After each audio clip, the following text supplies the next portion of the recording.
Hi, my ghouls. Hello, my YouTube viewers. It is lovely to see you on this fine day. If you're not watching on 413 and you're watching on another day, this stream isn't going to make as much sense to you. We're playing Hive Swap friendsim. It is a game made in the Homestuck universe, and we're playing it on 413 because today is the day where we remember and celebrate the great fandom that is Homestuck. I gave my soul to Andrew Hussey when I was 13 years old in the year of 2014, and ever since then, I have been a degenerate, and I love it here. Homestuck is a fandom that is very near and dear to my heart, and I am still very much in it. And every single year since I first started stream a Homestuck stream on 413. And today, that stream will be friendsim. There's going to be a lot of silly voices. It's going to be a lot of a good time. We're probably not going to play the entire game of friendsim because there is quite a lot in it. But we'll be playing a good deal. With that said, Twitch say hi to YouTube. And we're going to start. Everyone on Twitch, do tell me if it's like too loud or not loud enough or anything in between that. But we're starting with volume 1 of Bloodthirst and Bratwurst. You just crash landed on a planet called Alternia and staggered from the smoldering wreckage of your ship. You are now completely alone in a strange world. Desperate for information, for provisions, and possibly a bit of medical attention. But most of all, you're desperate for friendship.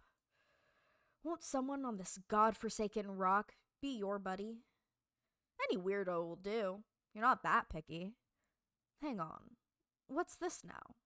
Is someone approaching? Ardata Carmia. Yes, someone is approaching. A strange, gray-skinned alien, clad in blue. Perhaps they will make for a good friend. Dear God. Just what are you supposed to be? Your stammering reply eventually conveys that you are a lost traveler, who is hungry and probably in some need of medical attention. You're also really lonely and wouldn't mind making a new friend right about now. Oh my.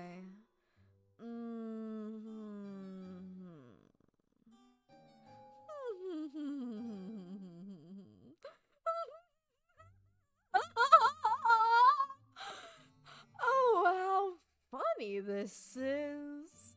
How very droll. You want to be my friend? It's too much, this thing at my doorstep, wishing to know me in any capacity. The hilarity somehow escapes my ability to capture with maniacal laughter. How rare. You apologize for your presumptuous request. You hang your head, turn around, and begin to walk away. And just what the fuck do you think you're doing? Who invited you to leave? You stop in your tracks obediently and turn to face her again. Your possibly broken ribs are throbbing in pain, but this does not strike you as the right moment to exhibit weakness. I want the emo. Are we getting to the emo today? Which one? We're going through a lot today. We're going in order. We're going in order. Oh my god, I'm not gonna be normal when Malik shows up. Just saying, I'm not gonna be normal. That did not take him that long. Malik or whatever, both of them. you and MSPA. Sorry, we don't think about him as the emo, we think about him as the hot guy who took his shirt off. Because, once again, MSPA is not normal! Okay, it did.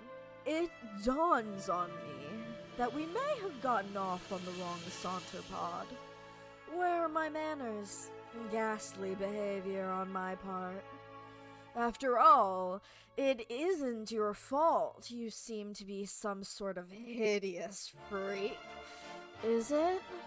And such a tragic creature cannot be held responsible for such a devastating shortfall of social competence. I would weep for you, really, except that crying out of my 3 eyes at once gets a bit messy. So instead, I think I'll be saving my tears for someone less offensively worthless. You aren't sure if she's inviting you inside, or if she just got you to stay a little longer so she could insult you some more. Oh wait, there we go. How's that? Am I better? Please tell me I'm better. Please tell me that's good. Is that good? I need you to be able to hear this if I'm gonna go fucking balls to the wall pussy out with these voices. So much better? Fuck yeah. You try to remain stoic while your confrontational new friend decides what to do with you.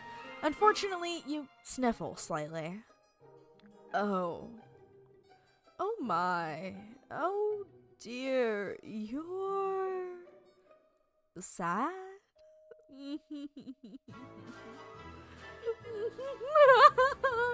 So amusing to me. Mildly endearing, even. Perhaps I'll decide later if it's endearing. Once I have more information. It's entirely possible I will retroactively decide it's disgusting. Yo, why is this fuck you die? Yo, why is this a catchy fuck you die?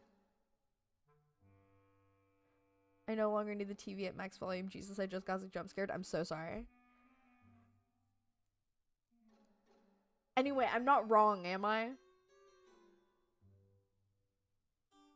For anyone who has no context into what I'm asking Moon, a catchy fuck you die is an altar. Why am I getting spam filtered? You're a mod. Why do you not have the mod tag?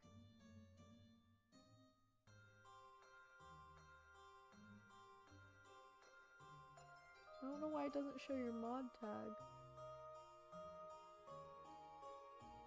It doesn't look like you have one.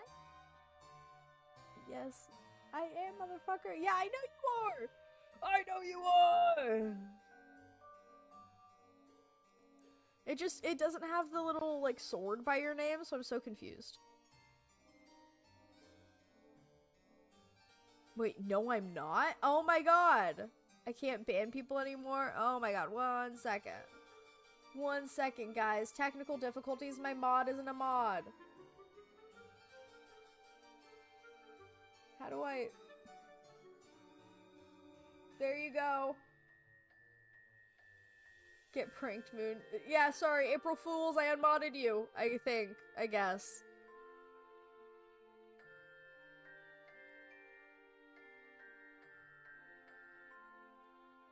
But for now, I try to put yourself at ease. You completely pitiful fool. Not one more sniffle. Do you understand? You nod while practicing exemplary control over your nose. You've gotten yourself so agitated. I wonder why. You have nothing to be worried about from me. Of course I will be your friend. Conditionally, I mean. There is a chance the designation will be formalized if you behave in ways that I approve of, starting now.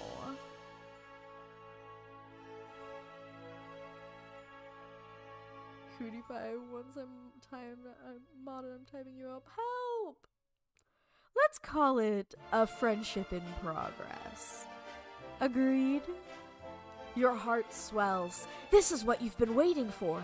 A new friend. Oh gosh. All you have to do now is try not to fuck anything up at all. Possibly for many hours. Come into my hive. This way. After me. You look like you could use nourishment. I don't know what it is that whatever you are eats, generally. But it doesn't matter. You will eat whatever it is I have on hand, if I tell you to. How does that sound? I need to read these before I say them, because otherwise I'm gonna get that wrong, like that. How does it sound? It sounds good, I'll do what you say. Obviously it sounds good. You will definitely enjoy it. You will enjoy everything I provide you with and tell you to do. I can't imagine any sort of negativity or disagreement coming from one of my friends. I will assume that we share this philosophy when it comes to friendship. You say, oh yes, absolutely. You nod enthusiastically, as enthusiastically as you can, without aggravating your broken ribs. You consider giving her a thumbs up as well, until you realize one of your arms is probably broken too. You'll try to make sure she doesn't notice though. It would probably leave a bad impression. Come with me. There's something I need your help with. Hi, Teffy! You follow her into her hive. It's a bit gloomy in here. You suppose she's going to fix you something to eat soon, as promised. You pass through her kitchen and out the other side to another room. Okay, you guess dinner can wait. This way. Try not to let your broken limbs slow you down. A good friend wouldn't allow such trifling physical ailments cause... Bleh! No, that is just wrong. That is just grammatically incorrect. I didn't fuck it up. That was just grammatically incorrect. A good friend wouldn't allow such trifling physical ailments cause me any inconvenience. There needs to be a 2 there. They should have let me beta read hive swap. I almost called it hive swap Fortnite. Oh my god, my brain short-circuited for a second, guys. I need to reset. That was bad. I started saying words wrong and then I just... oh.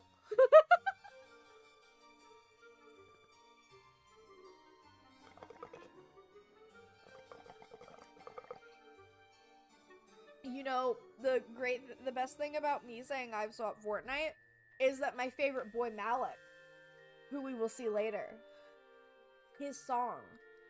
So one great thing about this fucking game.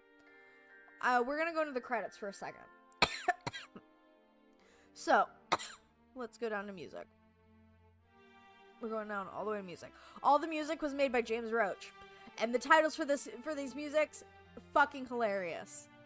Strava's theme doesn't even have the keyboard for this. We can't. We got Art Shop, Call Me Gorgor. That Feel When, another James Roach track. Pirates. It Be Like That Sometimes. Take Me to Clown Church. Beekeeper Who? I don't know her. Fortnite Funny Moments, Epic Fails, episode 413. My boy Malik's theme. It's also really fucking good, just on its own. Imagine, if you will, a situation wherein I wrote the bulk of the song at 4 a.m. and then woke up only to discover the monstrosity I had created in my fleeting hubris. Old secret. An ASCII image of Bowsette. The name of the track is An ASCII Image of Bowsette. If you look it up on Spotify, it is the words, An ASCII Image of Bowsette. But if you look on under the credits of the game, it is a literal ASCII image of Bowsette. Service Car Neutral Edition. I don't know, man. You name it. I'm tired. Graveyard Shift. Play the route and then tweet at Hamus Atron about how good this title is. Trollkind cannot gain anything without first giving something in return. To obtain something of equal value must be lost. That is alchemy's first law of equivalent exchange. In those days, we really believed that to be the world's one and only truth. Just the fucking intro to Full Metal Alchemist. Lemao, I still don't know if it's Nikki or Nike, like the shoe, not like the name Mike. End of Friendvangelion. Y'all know I just do the music, right? Valid end. The final countdown. Worst end. Breeding duties. Moonshine. Phantasmagoric waltz. Tip of the tongue. Coursing. Hollow suit. Female single lawyer. I wonder what she is. Da Jam. Carefree Princess Berry Boo. Dapper Dueling. Super Ego. Olive Scribe. Assault. Frostbite. Snow Pollen. Gurm's Cave. Clown fucker. Because that's what you are if you, fuck him. You're a clown fucker. And once we get to his root, all of y'all are gonna want to fuck him. And all of y'all are gonna be clown fuckers. All of y'all are gonna be clown fuckers. I know it. I know it in my heart. That all of y'all are gonna see him and his bursting man boobs. And y'all are gonna be like, I want a slice. I want to get in there. Tizius, I forgot. Yeah. Wait, oh my god. Who's the other one? Oh my god. Oh my god. The memories. Oh my god. Welcome to 413, baby.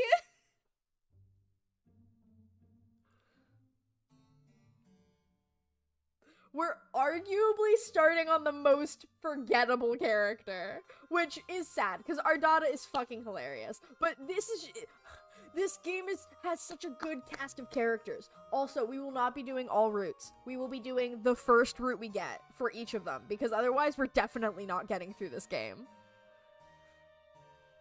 Oh my god, I'm so afraid. Don't even worry. Don't even worry. I like her. She's so cool. I don't agree with the voice you're doing for her, but I like her. Okay, give me the voice. Give me the voice you want. Give me the voice you want and I will try. What does she scream to you?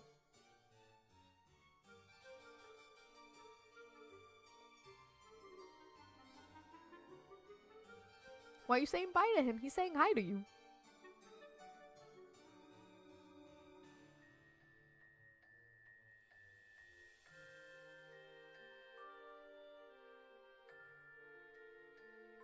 She's a girly pop. She's kind of rain-coated, but 20% colder. I meant to say hi. Okay.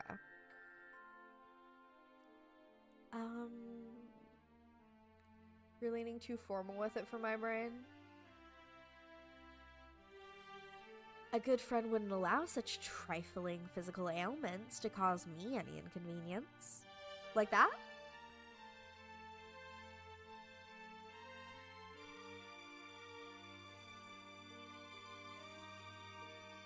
There it is!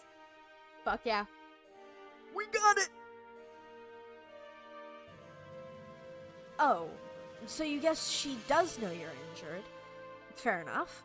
You hobble a little faster through another door into a much darker room, and now down a flight of stairs. It's hard to see. There are torches along the wall ahead. A monstrous noise rumbles below. Don't mind her. She's just hungry. She's always hungry, though. What's that? You're hungry, too? I have not forgot. What sort of piece of shit friend do you take me for? You didn't remind her that you're hungry. You thought it, though. Can she read your mind? You hope not. That's gonna make this friendship in progress a bit awkward. There we are. This is where you will be most useful to me as a friend.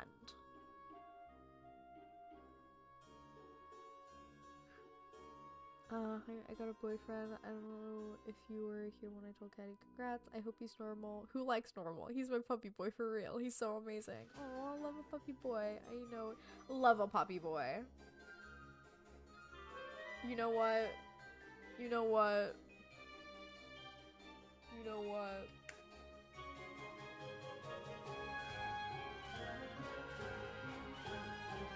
Puppy boy. Yeah, thank you for the goodies. Hi, Sweet Pea. I hope you're doing well.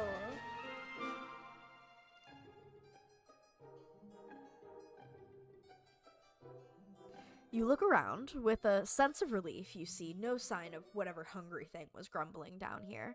You are less relieved to see several other kids strapped in cages of various shape and size. Woof! One of them makes eye contact with you. The boy is the same kind of alien as her, horns and all. He has a dark red symbol on his shirt. His expression seems to plead with you. He struggles to say, "Help." Your new friend looks unamused and twitches her finger. "Help," he says. "Help," by which I mean, hello, of course. Looks like you're the new friend in progress, chosen by the great and beautiful Ardata. She's my savior, my reason for living. I'm nothing without her. I'd hollow myself out and let her make a nest inside me if she'd permit it. You turn away from this boy. You don't want to hear anything he has to say ever again. Don't mind him. He's always guarded himself. He's always regarded himself as a comedian. Come, over here. This is what I need your help with. If you're going to have any value to me as a friend. You're led to a dank corner of this, well, you're gonna call it like you see it. This is a dungeon. Your new friend has a dungeon full of sad, suffering children and presumably a monster lurking somewhere in here as well. It's not ideal. Then again, social beggars, like you, can't be choosers. I've been having an awful time with it. You can do it for me. It'll save me time. Nothing wrong with a dungeon or two. You're so right. She's all green flags in my book. Also, hi, Hane. You look at the thing in question. You doubt she's been having an awful time with it. You doubt this because it's still in its box, looking completely untouched since it was brought down here. It's literally chill. Yeah. You're right. It's a box containing a table. A table that looks ominously like it was designed to keep a person strapped to its surface. I will need you to assemble it. Here's a screwdriver, in case you need it. I will assume other required tools are contained within the box. You take the screwdriver with your non-broken arm. This isn't exactly what you had in mind. You don't know what you had in mind, really. A warm meal, and friendly banter, perhaps a sling for your arm and a remedial balm for your ribs. Still, you open the box without protest. Hold on, before you start, this will make for excellent content. She's a content creator! Oh my god. My fans will appreciate this. I'm gonna make Moon set up an IKEA cabinet, and I'm gonna film it. Then I'm gonna blur their face out. Then I'm gonna upload it for content. She sets up a video recording device on a tripod and points it at you. A video feed comes to life on several monitors just behind you. You see in one corner of a screen an unflattering angle of your torso hunched over the furniture box. Other rectangles contain shots of the other kids in cages around the room. You suppose cameras are pointed at them, too. You had no idea this friendship came with a perk of instant stardom. Now you may begin. She's suddenly sitting in a comfortable-looking chair facing you and holding a chalice. I don't know how you don't see her as formal-coded, because she has, like, very formal language, and she's literally in a castle with a dungeon holding a chalice.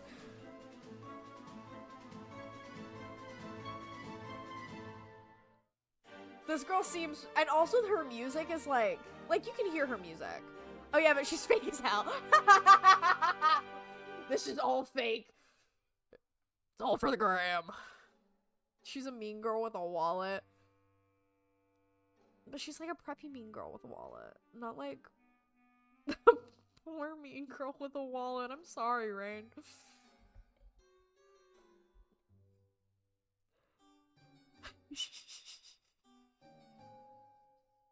I'm gonna beat you for that later. You have all the parts spread out on the floor, organized according to their labels and the instructions.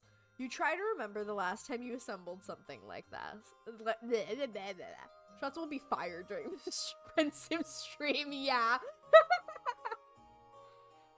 You try to remember the last time you assembled something like this. You don't recall enjoying it, to be perfectly honest. This doesn't look like it will be fun at all. She frowns conspicuously. Oh, how sad for you. I'm sorry. Is this activity not to your liking? You reassure her vigorously that no, it actually looks amazing. You love shit like this. It's what you were born for, you say, as you swish the screwdriver around, demonstrating your plainly evident skill with the tool. Forget the thing you just thought. Completely arbitrary and wrong thoughts pop into your head all the time. It meant nothing, you swear. Also, I couldn't hear anything you said. What?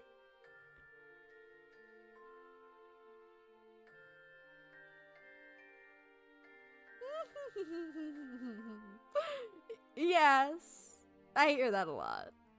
Continue. You open the little bag full of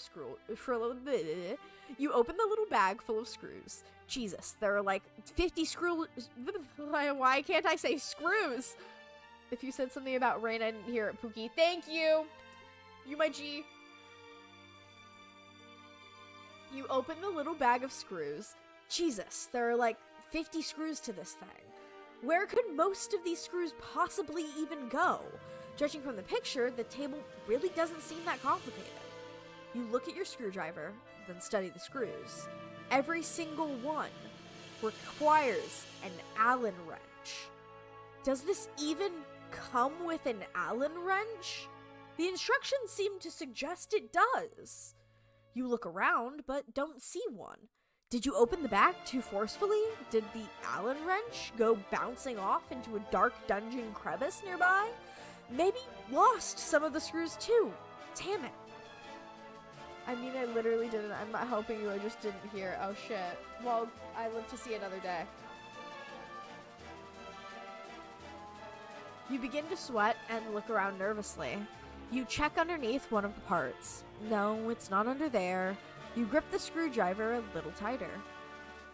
Here, let me... There. Boom. You wonder what to do next. I'm gonna tell her things you didn't say. Why? I just called her poor. Jesus. You wonder what to do next. Maybe I already read that. Get the hell out of here. Just do your best assembling. I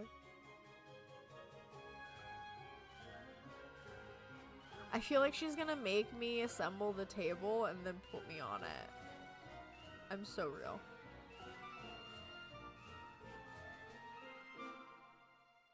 You bitch, she's Jeff Bezos too. You know what? Just do your best. You decide it would be best not to complain about the missing Allen wrench.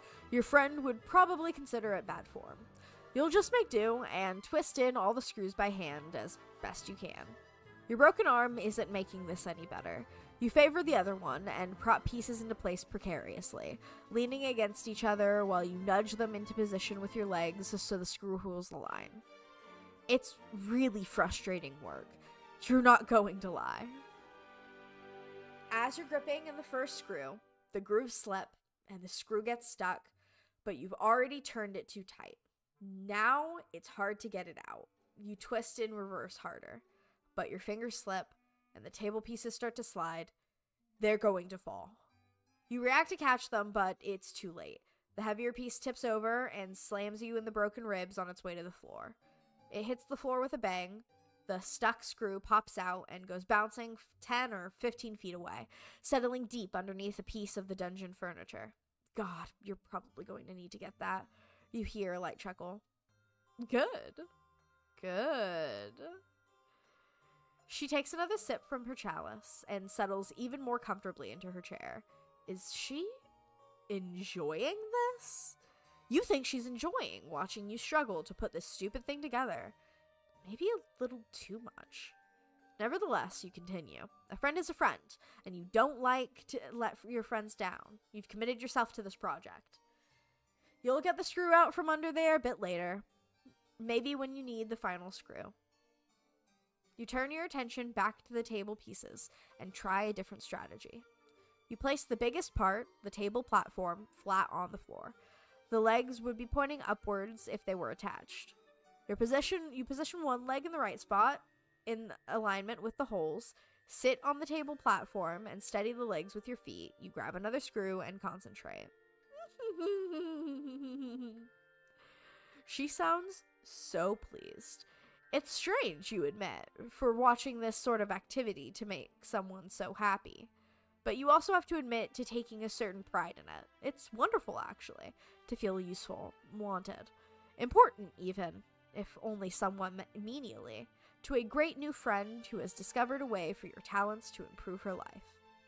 Out of the corner of your eye, you notice one of the caged kids reaching out with his hand. He's concentrating.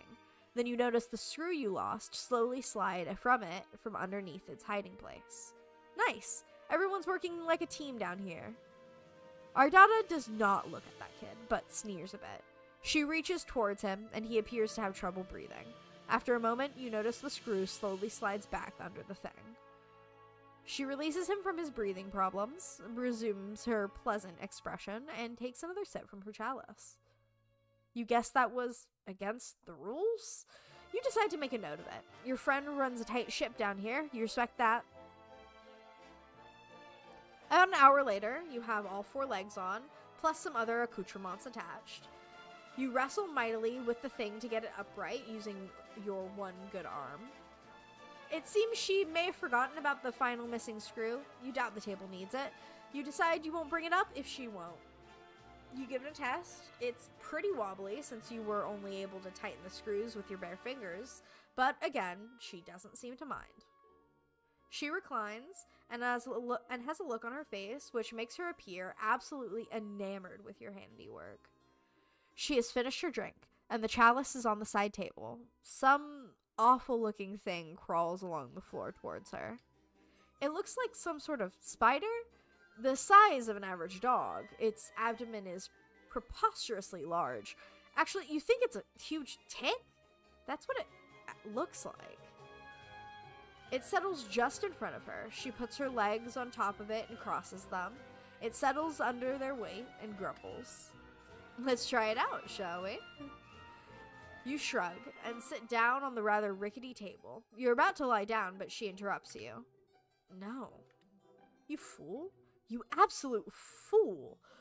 What do you think you're doing? That's not what I meant. Get up. You stand up, embarrassed. Again, without looking at the caged boy, she raises an arm towards him and beckons.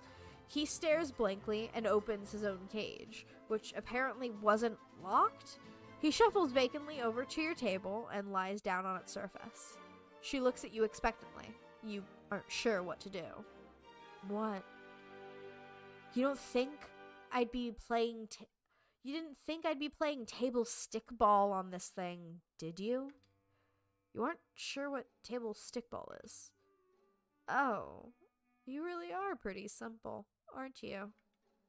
It's like a miniature version of arena stickball, played on a table.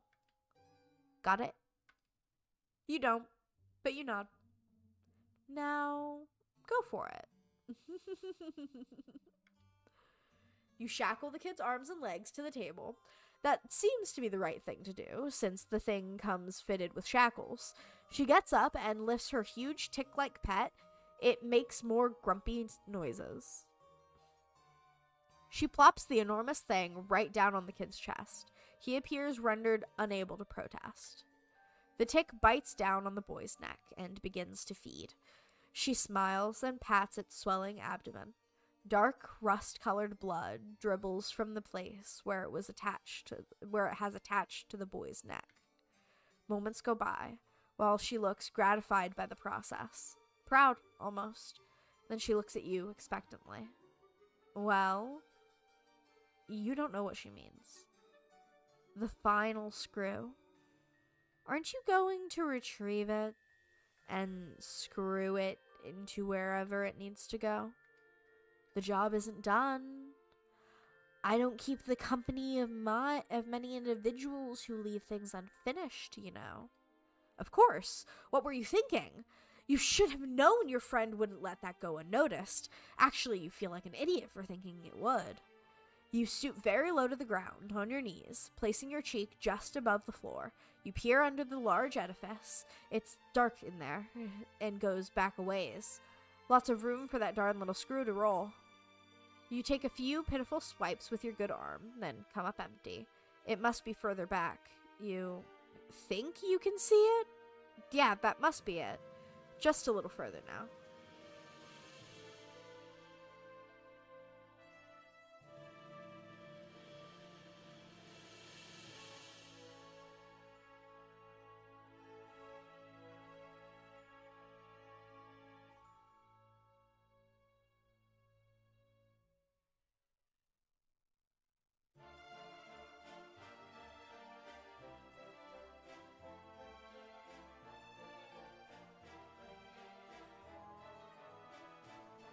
Anyways.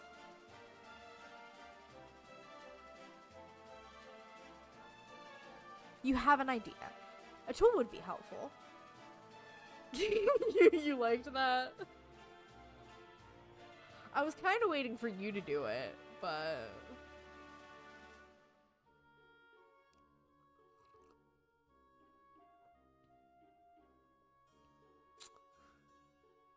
Boy.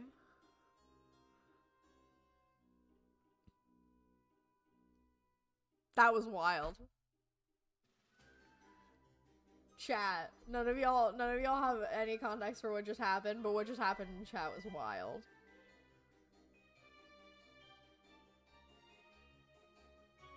You were too busy laughing. Like, of all of the things. Of all of the things. I need a hit.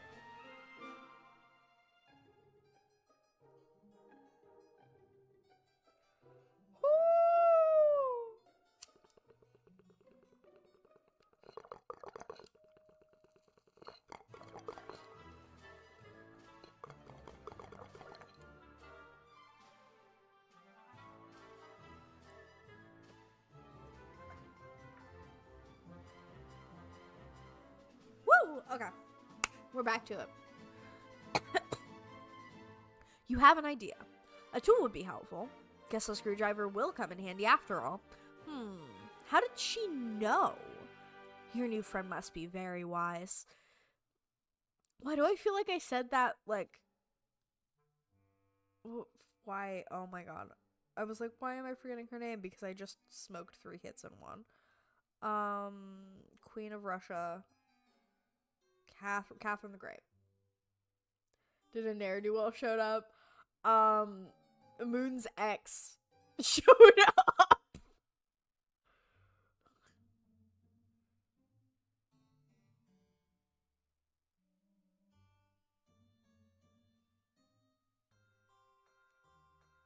Like...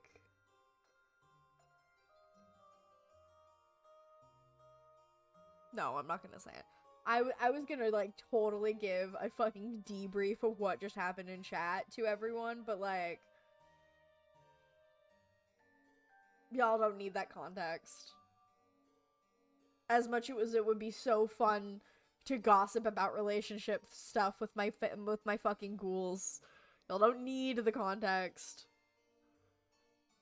Unless Moon wants to give the context, because it is Moon's Girl, I'll give context. Okay, so Moon actively broke up with him because he was like being incredibly misogynistic and like just saying like really awful things, and also was being really mean to me in my own chat, and was also saying really misogynistic things to video game characters. Every woman video game character he said like something about sexually, and it was just gross. And he got a fucking lengthy manifesto from Moon about all of like the shit that he had been doing and what he what he needed to work on as a person, basically. And the only communication that we have gotten from him since then is him trying to friend request them on a burner account called I'm Sorry, and that message in my chat right now from a burner account, a Twitch account, where he said he finally got into a K-pop band. Because one of the things was that actively he refused to listen to K-pop and was really mean about it and really derogatory about it. Even though Moon would listen to songs that he liked that they didn't like. Because, you know, that's just the thing you do when you're in a relationship. Bro, what? Yeah. So he just sucked? Hardcore sucked? Yeah! Moon's type is loser white man. Or loser white man flavored. They don't have to actually be white, but like picture the loser white man. Also, Ada.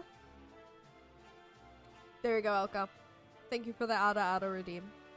Hashtag represent. Like, loser white men are my pattern, not my type. Yeah, like, cause, like, I also fall into the category of loser white man. I fall into a lot of categories. Being a system means that you are a spectrum of things. And a good deal of me is loser white man. Next to the femboy is the loser white man. Like, shaggy hair, cigarette, and Monster Energy, has been wearing the same hoodie and t-shirt for, like, a week. Walks around in sweatpants, a hoodie, a t-shirt, and like that's it. Maybe a beanie. But rarely. White monster. But it could be any monster, but like white monster is like even more so. A filthy gamer. I'm just describing a loser white man, and it's all of us. It is all of us here. We all have a little bit of a loser white man inside. Inside of you, there are two losers. One of them is a white man.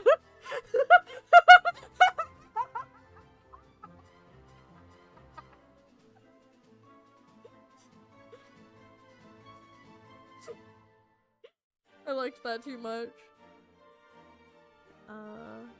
Yeah, bro, I let him show me hours of SpongeBob AI rap lore, but I tried to show him my favorite game of all time ever, and he hits me with sexism and dismissal. Like, let me live.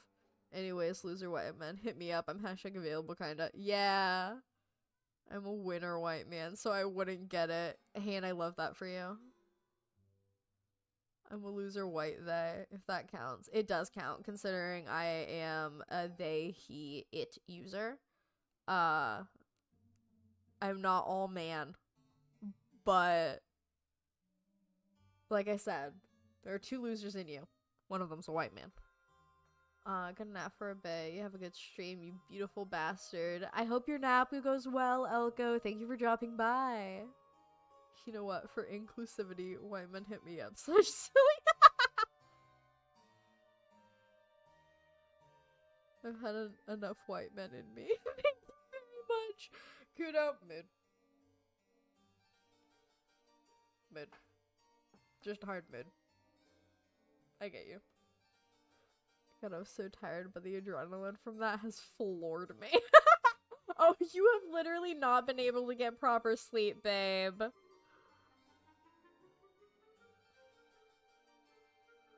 Goodness. Yeah, you're gonna be up for hours because of that. That was wild. To be fair, I feel like he knew he was gonna get banned. Y'all hold me back. I'm like, what if I unblocked him for 50 seconds to know what K-pop group he likes? Because I love winning. Babe, don't. Babe, don't. It's not worth it. It's not worth it. You should have typed fast. You should have typed faster. You should have just said what group.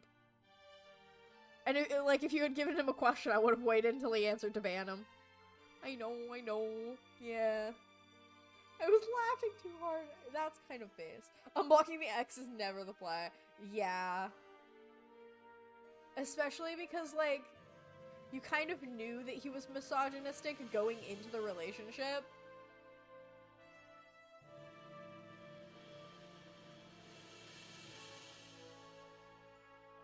So, like, I don't know if you do it again. Would you do it again? When blocking an X for a joke, a jest, a bit. Not the worst play. I thought it was a bit, chat.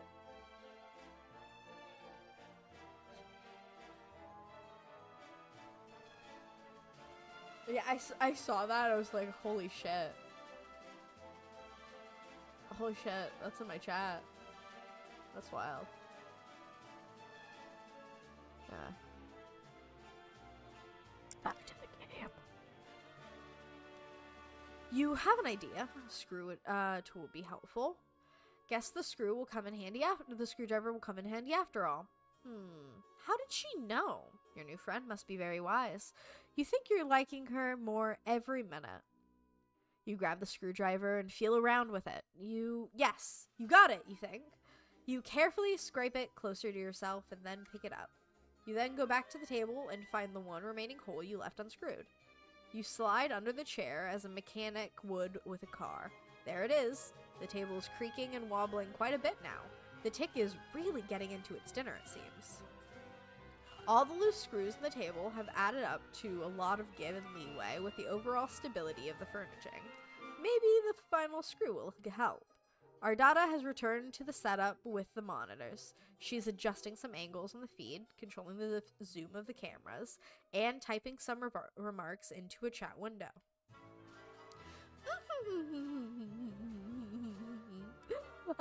This is very good material today. It's not often that I can provide content of this caliber to my subscribers. Go on, complete your project. This will be very good.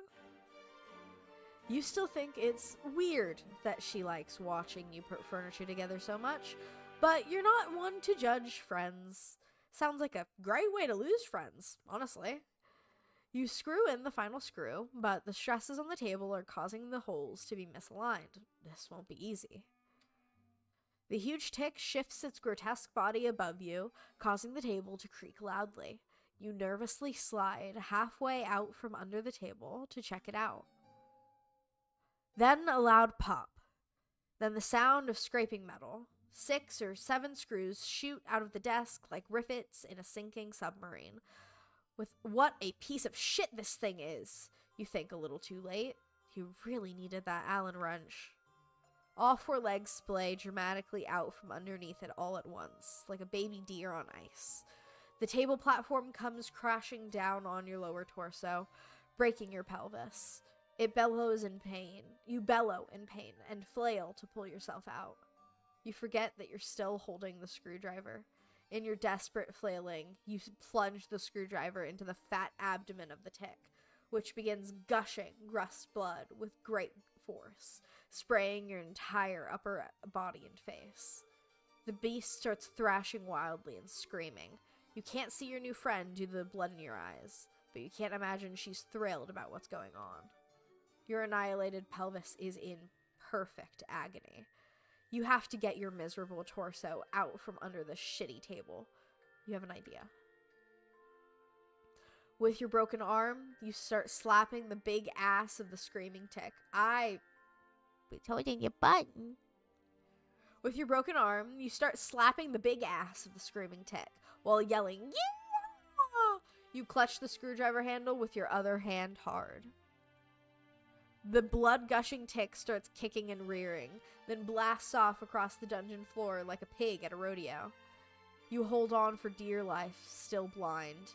But your plan works. You've been pulled out from under the tomb you've spent the last hour constructing for yourself. Your pelvis is in ruins, but at least you're free now and riding like the wind. You and your blood-spewing tick go tearing across the room, crashing into stuff. You hear a boy crying. You guess our Dada became distracted enough by your foolish display to cease her paralyzation method on him. Or maybe distracted is the wrong word. Maybe she's disappointed by your foolishness? Oh god, you might be blowing it right now. The tick veers suddenly and runs and starts running up the stairs. Ow, ow, ow. Your brittle pelvis feels every step on the way up. It careens through the rest of the hive, crashes through the front door, then comes to a sudden halt. You're catapulted violently over its backside and flail 50 yards through the air. You land on your ass and wipe the blood from your eyes. Okay, this was embarrassing. But everyone makes mistakes, right? Everyone has those days. You can still salvage this friendship. You know you can. You turn back to look at her hive. Our Dada is standing in her doorway with a furious look on her face. She is flipping you off. I will not be your friend. Rejection! I don't think I want to be her friend, to be fair. I'm being so real. Okay, so I know how I said that I was going in order. I am going in order. Okay. Oh, I will be going in order of volume. But yeah, I think that's the move. At least until we get to that. For most of them, we will be doing one character. And I actually might be skipping some so that we can get to really good ones. But we won't be skipping for a while, though, because we're going to do Sarava, and then we're going to do, why do I forget? One second, we're going into volume 3 real quick. Ignore this, ignore this, ignore this, ignore this, ignore this, ignore this, spoilers. Bronya! Yeah, I forgot. She has a fucking Hawkeye Star real name. Okay. Main menu. Volume 2. You stumble through the streets of a strange alien world. Ever since you crash-landed on this hostile planet, you have been desperate. Desperate for information, for provisions, and possibly for a bit of medical attention. Along the way, you've had some laughs, embarrassing missteps, and maybe even an encounter with alien meat products. You don't really want to get into it. But what you do want to get into is friendship. An entire planet of endless friend opportunities awaits you. Honestly, at this point, you'd make friends with one of those weird purple bushes. You're not picky. Wait, you see something in the distance. Or perhaps someone? Surrender her mod!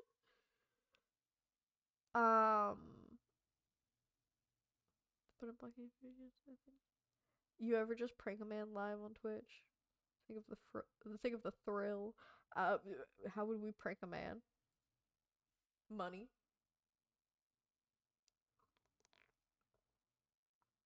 Yes, a potential new friend approaches, and they almost look like they're they almost look as messed up as you are. Whoa, what the fuck, Lamau? You an alien? You nod enthusiastically. You sure hope your prospective new friend is comfortable with extraterrestrials. Things could get pretty awkward otherwise. Y'all, I'm bumping this shit. I don't even care. It's Moist Wave, guys.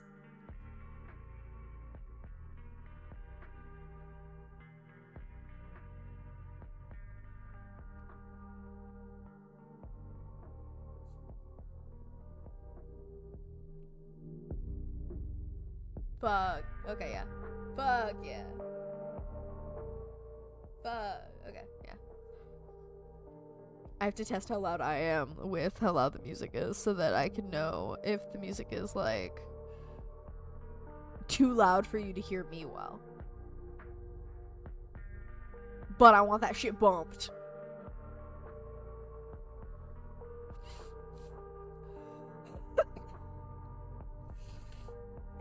stuffy. I feel like you can hear it in my voice. I don't know what that noise was. Oh my god, my noise? I took my meds. I already took an allergy pill today.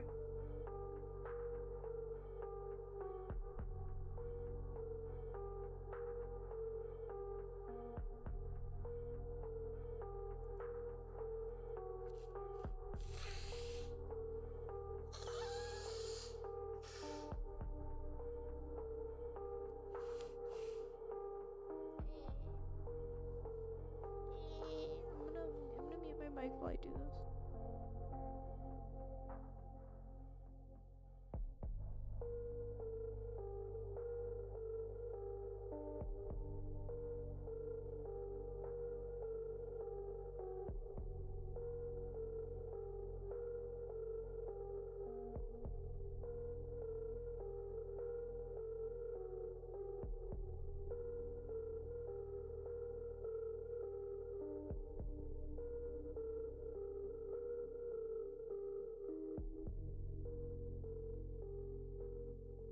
I did as much as I could.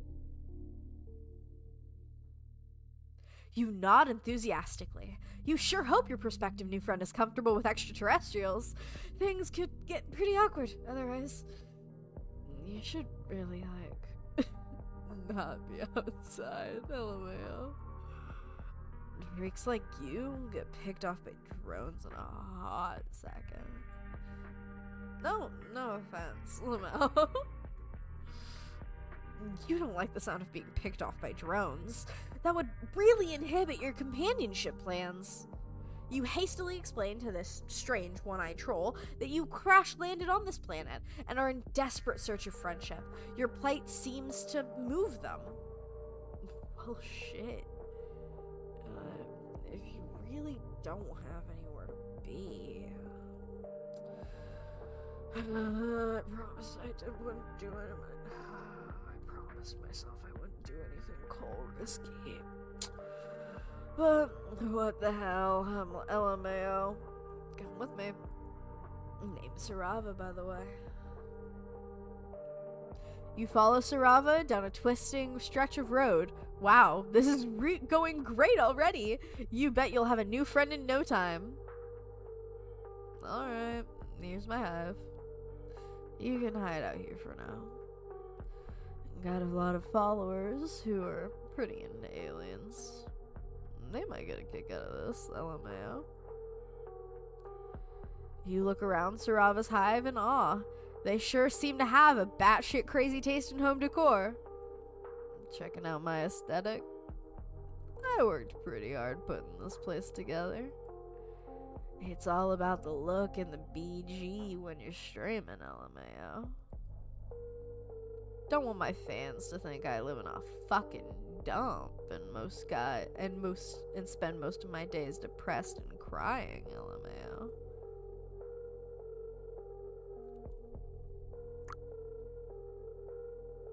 You like Moisture Wave?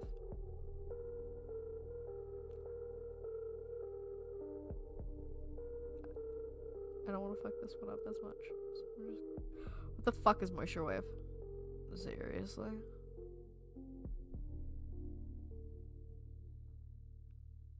If you don't even like Moisture Wave, I can't really see why you would want to be friends with me, LMAO. Because to be honest, I don't even know how to explain it to you. You just have to get it. Sarava considers you for a long moment.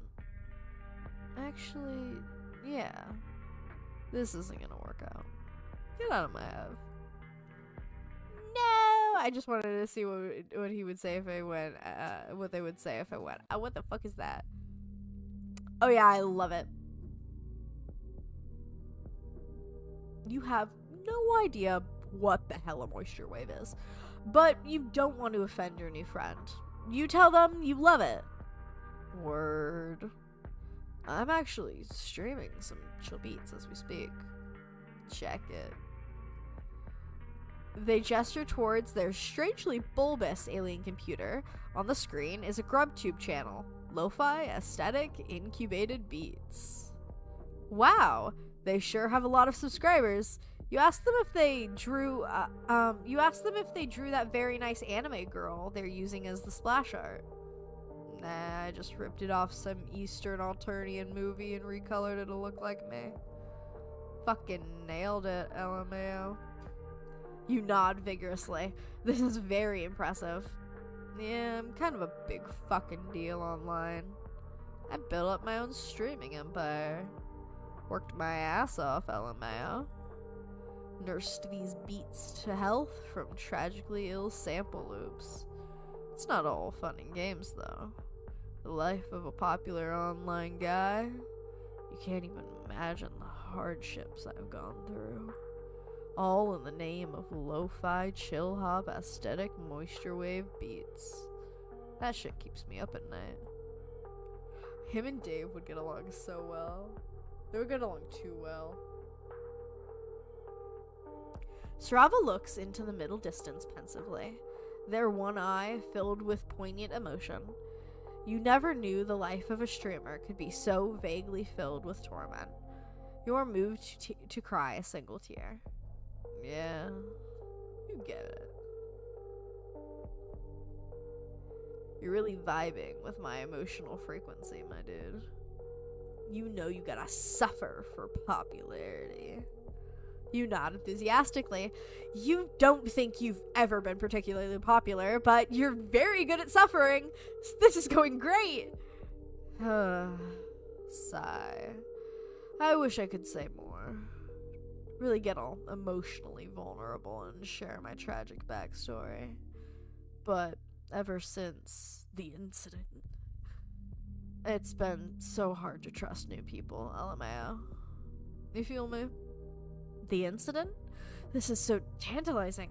You just know that if you want to make a new friend, you're going to have to get them to confess their deepest insecurities and embarrassing secrets to you. That is how friendship works. You place a sympathetic hand on Sarava's shoulder. You know what, dude? You really want to be friends? Yes! Yes! You can't believe how pain-free and easy this experience has been! What a wonderful new friend you're about to make! You can practically feel the future bro embraces you two will surely share! They feel good. They feel right.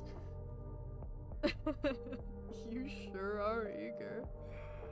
But, like, if we're gonna be friends, you've got to work on your look. Your aesthetic is basically hot garbage, RN, LMAO.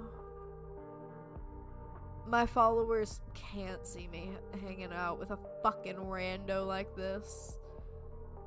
I'm sure you understand. You aren't quite sure you follow. What's wrong with your look? You've always thought you had a simplistic charm, a face you could put on a logo. You're not sure if you're ready to change up the tried and true classics of this newfangled teen. But you are so thirsty for Sarava's sweet friendship nectar. You need to taste it. You have to taste it. With a friend like them, you could really go places. You could be someone. You could finally be down with the hip youth of today. You tell Sarava you're willing to try anything to get into the esteemed ranks of their friend list. Well, damn. Hold up. I got an idea. LMAO. Follow me. Sarava leads you into the winding stairs of their hive. Lining the walls are pictures of Sarava in strange poses in several different locations. They are surrounded by a few trolls you don't recognize in similar silly fashions. Fellow members of the Moisture Wave community? Sigh. I really gotta take that shit down. They're all dead to me, LMAO. You want to ask if they mean that literally or not. You never know with trolls, but you keep your mouth shut. Best not to offend your new friend. Let's just move on and never speak of this again. Sarava leads you into a fairly large loft bedroom. This room is a bit less ostentatious than the streaming area downstairs. Here we are, LMAO. Welcome to my respite block. We're gonna get you hooked up, LMAO. If you're gonna be my new friend, you gotta look the part. for streams and stuff, you know. We'll have to make you a Twitter account, too. It's good for my image to have friends, LMAO. Actually, they call it Z now.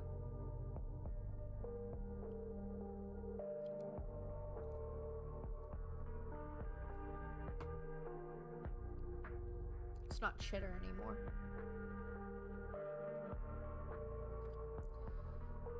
Opinions have been pretty slim ever since the incident. On that ominous note, Sarava presses a button on the wall, and a large door opens to reveal an expansive walk-in closet filled with colorful accessories and clothes. It looks like a regular batshit neon shirt apocalypse. I can say words. Well, have at it. Unless you want me to help you pick out a look, LMAO. I am once again saving. Let Sarava pick out a look. You admit you have no idea how to dress yourself. You could really use some expert advice from a teen. Oh shit. Cue the makeover sequence, bitch. I'm gonna make you look aesthetic as fuck, LMAO. You stand in the center of Sarava's closet for a good hour as they go back and forth between various fashion items. Man, this troll is really indecisive. You think you're gonna go blind from all the neon in here. Okay. I'm done, LMAO. That was surprisingly hard. You have a hard-to-dress body, LMAO. Just, in general, you're kind of fucked up looking, to be honest. It's chill, though. Because now you look fly as hell. You look at yourself in the mirror. Radical Neato! Wow! Iconic. Now we gotta get you set up on the social medias, my dude. But first, selfie time, LMAO. You take a variety of cool selfies with Sarava. Wow, this is really going well! I'll just post these and promo you. We'll be internet famous. You'll be internet famous in no time. Then we can finally be friends, LMAO. That's what it's all about, baby! That's what you've been working towards this entire time! Sarava's friendship is so close you can smell it. It smells pretty dank. Seems like people are really into you. Check it out. It's true. The likes and comments and subscriptions are just rolling in, huh? At this rate, you'll be more popular than me. You sure, Sarava, that this will definitely never happen. All you truly desire is friendship, not fans. That's what they all say. All my so-called friends. They were only in it because I was popular. No one ever gave a shit about me as a person, LMAO. I'm just a funny meme to them. Just a guy they can copy. You know, Highbloods are always stealing my work, my look, my music. I'm the real influencer, but there's Violet Bloods out there taking my shit and getting twice the followers and tons of money. And I'm stuck here in this shitty hive with no friends because they all turned on me. But it's cool, it's chill, I'm totally chill with it, LMAO. Something shifts in Sarava's expression as they get a good look at you. You tense up. Your new friend sure is acting weird. Ding! Sarava checks the notifications on their phone. What the hell did you do? Huh? What? You didn't do anything. You think you could just steal my look and get away with it? All of my followers think you're the new big thing because you look like me. They want to know what the hell is going on. When's your new friend's stream? What's their sign? Are you kidding me? You haven't even done anything. You're just like the rest. No, you don't want to be like the rest. You just want to be friends. It's too late for that now. You've made me look like a fucking idiot. And now there's only one thing to do. I really didn't want it to come to this, but you've left me with no choice. I'm writing a call-out post. No! Sarava types furiously on their device. You can't stand to look. This is the worst possible thing that could have ever happened. Now, no one will be your friend ever again. You'll be forced to live on the outskirts of society, a pariah. You can't even begin to imagine what things that Sarava must be writing about you. You must have fucked up so many things in your life to lead you to this point. There's only one thing to do. You stagger downstairs, past all the portraits of Sarava's ex-friends. You wonder if they have met the same horrible fate as you. Their grinning faces taunt you with slivers of friendship that could never be. You burst out the front door of Sarava's hive and make your way to a conveniently placed stump. You sit on it in complete despair. There's no point living anymore. With trembling hands, you reach inside.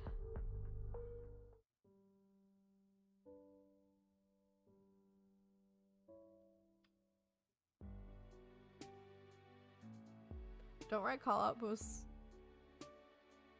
if there ain't shit to call out. Service announcement brought to you by Hive Swap. I'ma pick out my own look.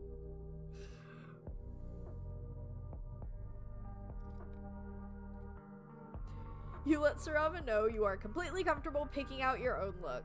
You think you can figure out this fashion business easily enough. What could possibly go wrong? This will be child's play. Yeah, man. Fashion is just all about, like, what you're feeling. And also what's trending, but you know.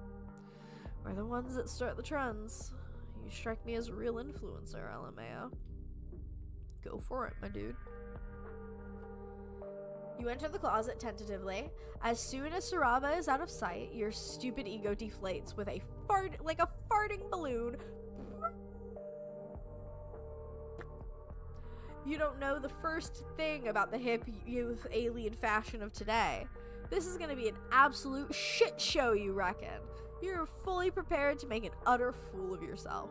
Well, might as well get started. You pick a few accessories off the shelves at random. A bright pink hat? Sure. You tilt it jauntily to the side. You're pretty sure that's cool. Sunglasses? Definitely. That's a no-brainer. No cool guy would be caught dead without a sweet pair of shades. You select the most ostentatious pair available.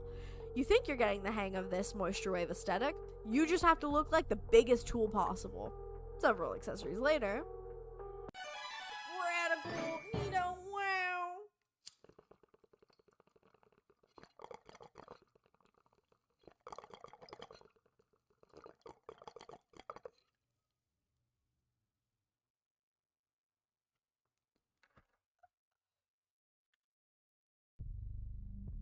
Oh my fuck. This shit is transcendent. Wow. You got me speechless. Just damn. Look at you. It's like you're a whole new guy. Much chiller and cooler guy who I now gotta be friends with right now immediately.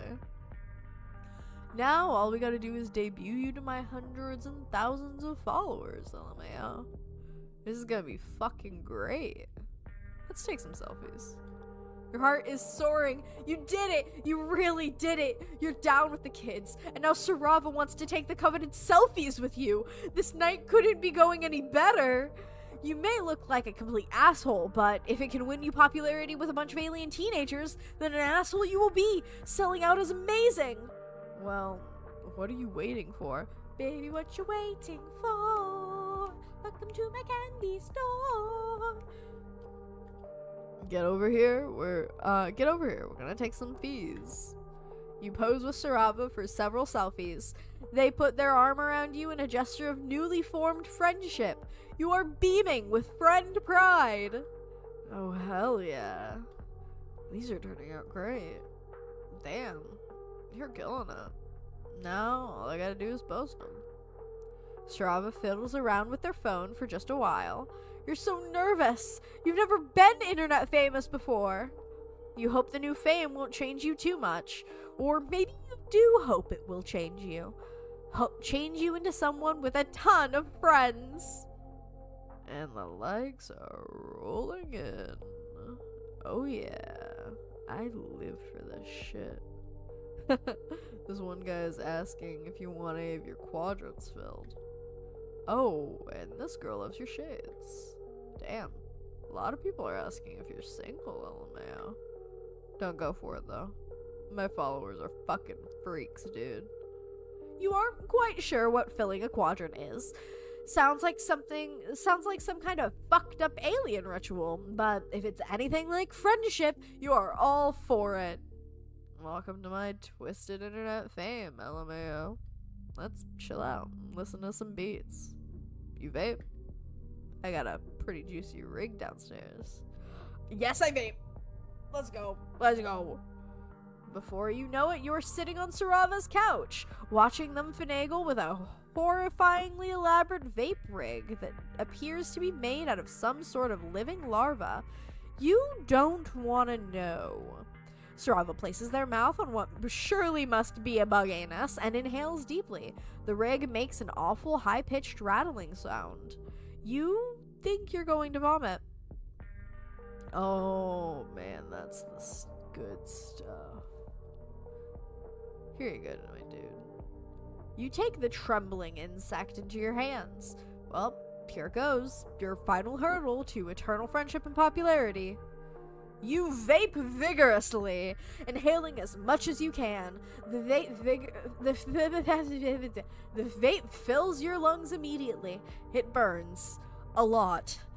You suddenly realize that you're not quite sure if this alien vape juice is compatible with your anatomy. You could have just inhaled a bug-ass full of poison like a fucking idiot. What a way to die. Your vision swims. Yeah, you got it. Just hold it in, LMAO. Tears stream down your face as you hold in your double lungful of insect gas. You sure are glad you have on your pair of cool shades, or you would never be able to live this embarrassment down. You're not sure how long you're supposed to do this. As long as it takes. You can exhale now. You cough and sputter, green vapor spewing from your mouth straight into Sarava's face. You did it. You lived.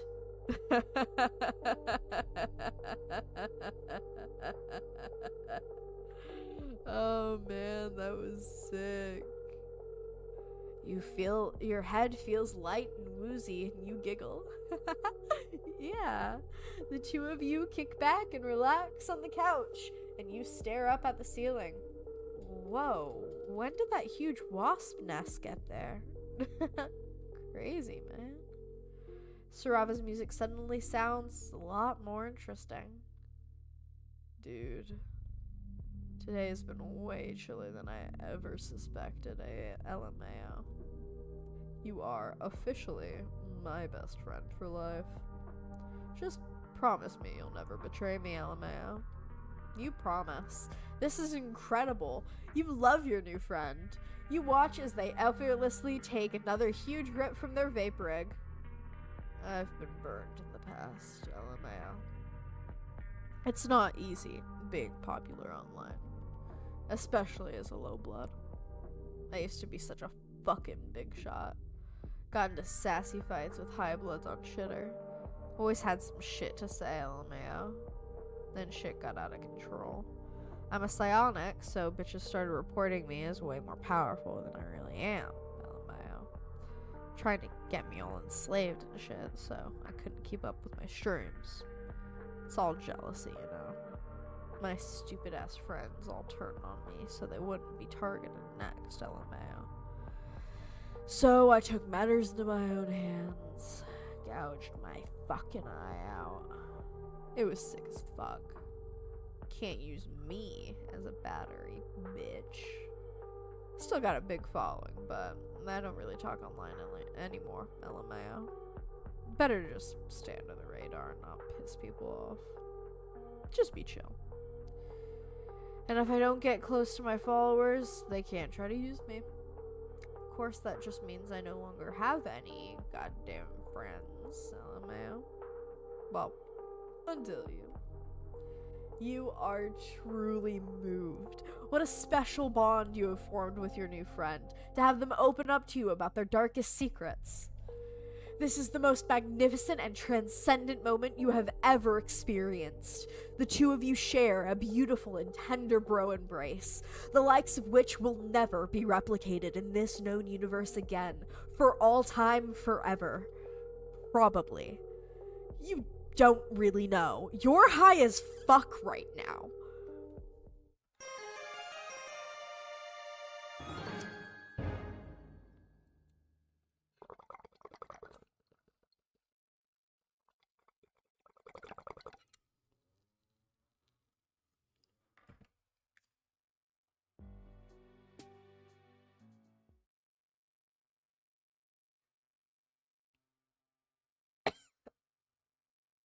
God, Gorgor.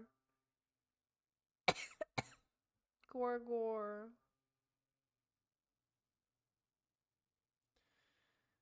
Moon, are you still awake, or have you succumbed to the eep? And if you are awake, how close are you to succumbing to the eep?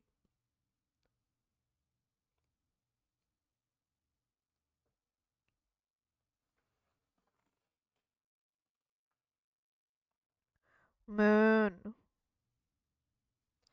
Moon. Oh my god, is the moon fucking dead? Oh my fucking god, are you fucking dead?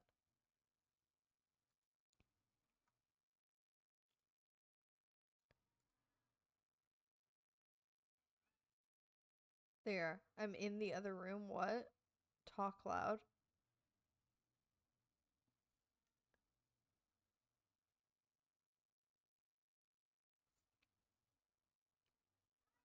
Actually, instead of talking loud, we're gonna go on a little break. So I can go get a snacky. And also ask Moon a question.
Okay,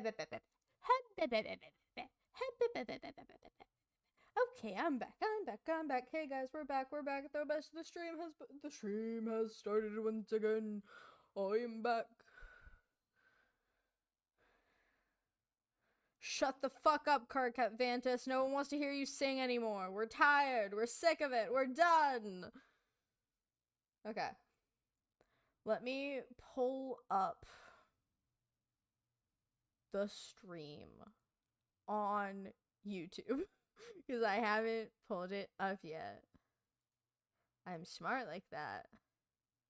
There you go. Okay. No, I don't want to hear it. I just want to see it. I don't want to hear it. Okay, there we go.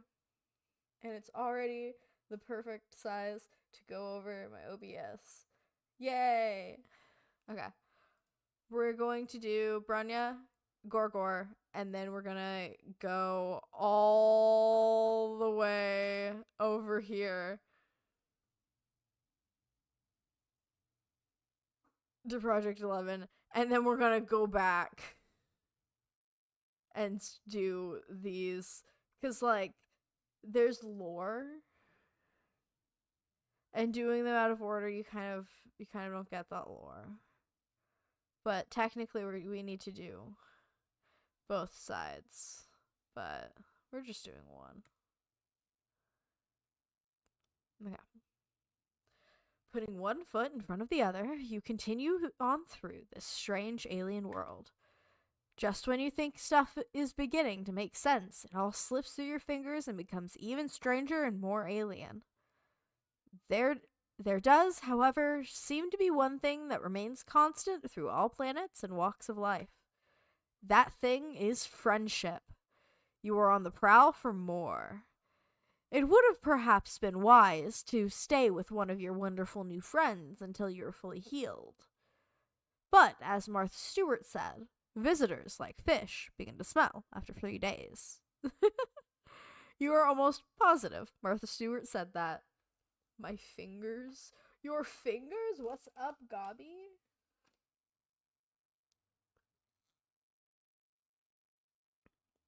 Thine poor fingers. Nevertheless, you soldier on in an endless quest for companionship. Where will your travels take you next? Hi, Caddy. Hi, Gabby. We're gonna go with Branya Ursama. You've been traveling through a cave network for a while now. The rigid stone is a welcome respite from the eerily organic infrastructure you've been encountering, but it is also proving an unwelcome respite for friend-making. Maybe it was too... bad bubble in my throat. Maybe it was too much to hope for that this cavern would be home to another potential new buddy. Maybe leaving the big city behind was a horrible mistake. Just maybe these dark, cold tunnels are completely devoid of... Oh, hang on, there's a bunch of buildings in the distance. Hello? I just thought you were one of my girls, but you don't look like a Jade Blood. Or anything else, actually. How strange.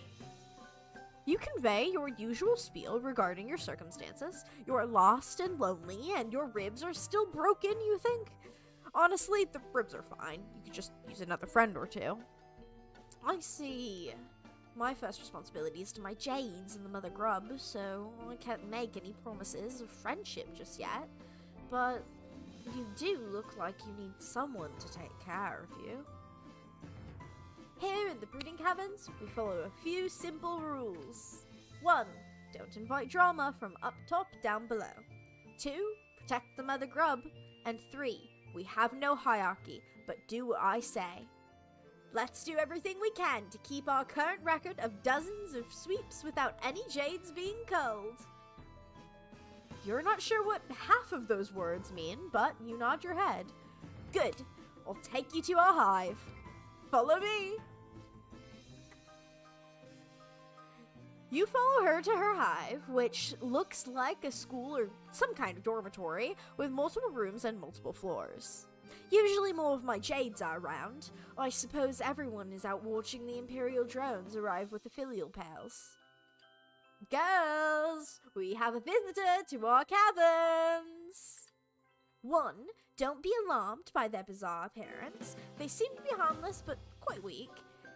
2. Do not give them more injuries than they already have. Our visitor deserves a warm jade blood welcome.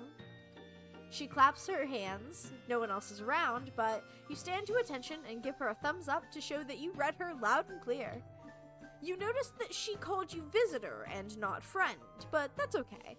You can do whatever it takes until you've upgraded from visitor to friend, or at least charity case.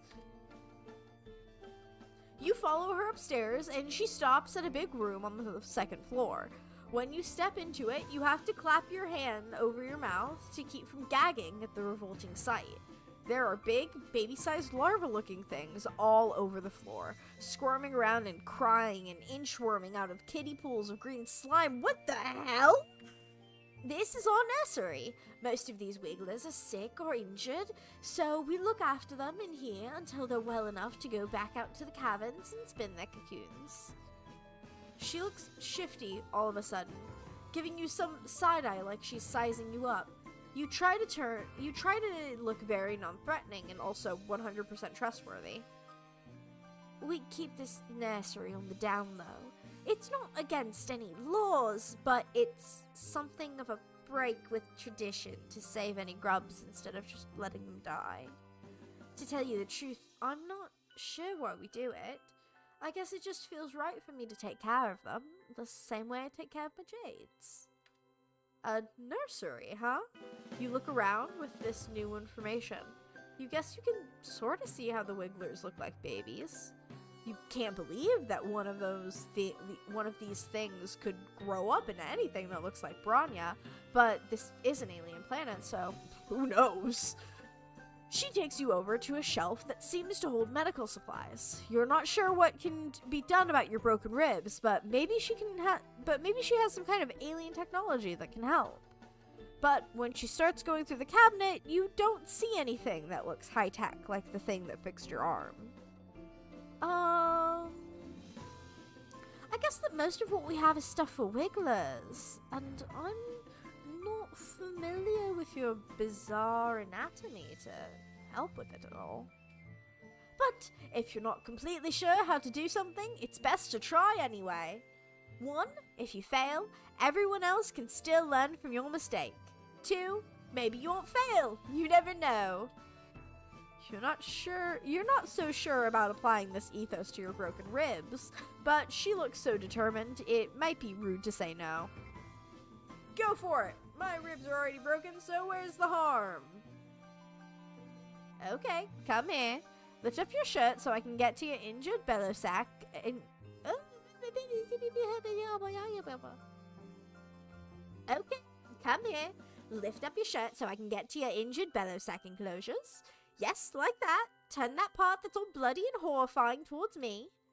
So she has something that looks like some sort of ointment. It's a shade of bright green, similar to the slime beds you see around the nursery, and it also seems to be glowing.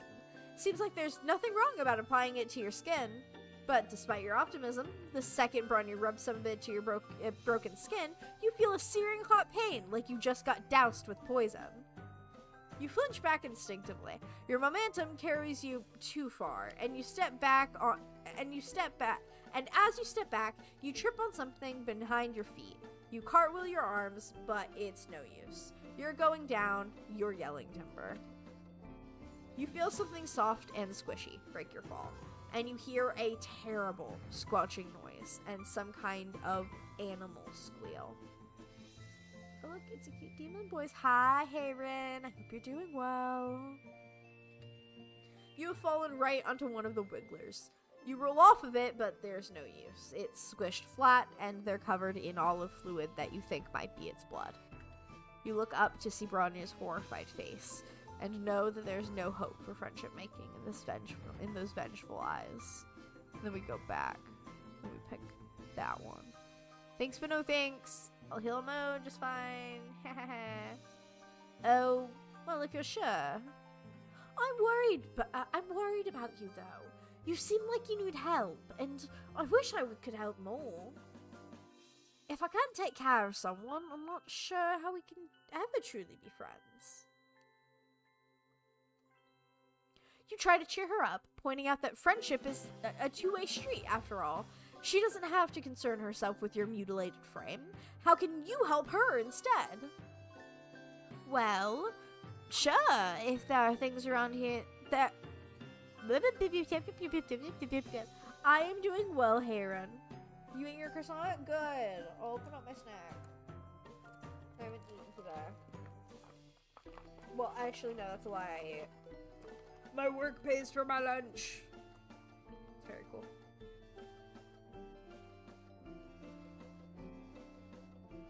Are you proud of me, Caddy? Yeah, I said I was proud of you. I'm very proud of you.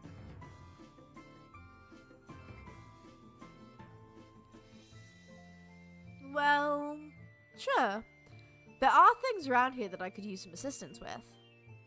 However, don't take this the wrong way, but we've only just met. I don't know that I can trust you to be as responsible as I am. It's not easy to be the one in charge. You have to be conscientious, 2, considerate, and 3, competent at all times. You try to think of times in your life when you've been conscientious, considerate, or competent. You're drawing a bit of a blank, but hey, new planet, new you. You assure her that you have what it takes. I guess if you want to prove that you can be responsible, I can let you help me out today. It's a good time for a visit to the mother grub. You're careful to step around all the little guys on the floor as you head out of the nursery. She takes you back outside, and these caverns are even bigger than you first realized. They're also dark and cold and gloomy, and you can't see anywhere that might lead up to the planet's surface. Does she really just live down here with all of them? To make some conversation during this cold hike in a damp cave, you mentioned that living underground like this seems kind of depressing. You realize too late that this wasn't very tasteful, but she doesn't get angry at your conversational gambit of insulting her home. Oh, no. It's very peaceful down here. Well, in comparison to anywhere else. I quite enjoy it. The brooding caverns are a place for life and birth, not death. That's pretty uncommon on Alternia. You're still not sure what she means by brooding caverns, but you guess it has something to do with the wigglers in her nursery. Before you can ask, you reach the top of the ridge and get a new, wider view of the rest of the cavern. It's enormous, probably the size of a small city. All over the cave floor, you see more wigglers crawling everywhere. Cocoons line the cave walls and the large stalactites, with some young trolls crawling out of them. Walking, flying, and crawling among the wigglers and young trolls are a variety of white monsters of all kinds and shapes and sizes. In the center of the cavern, there is... you don't even know how to describe it.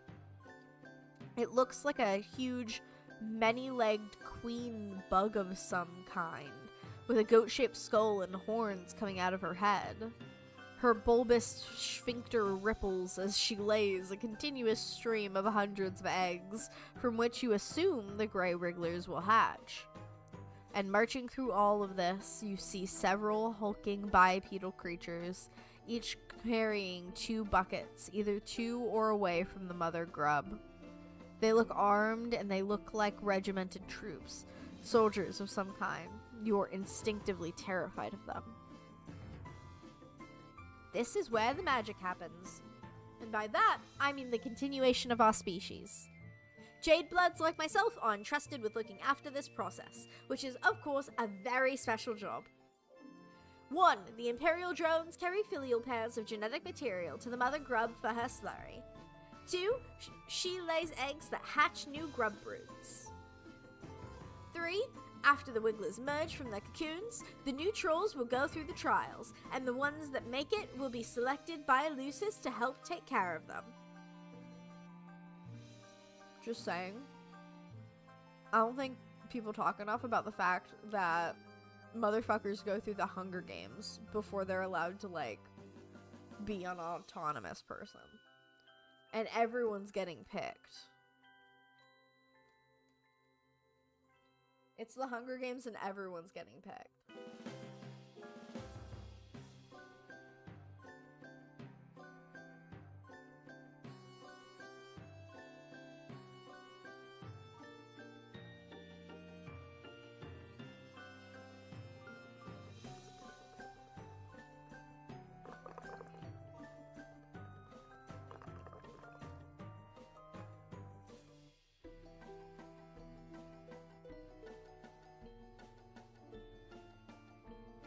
Together, the young trolls and their Luci go up to the surface together, where the trolls will grow up, or get cold, or whatever.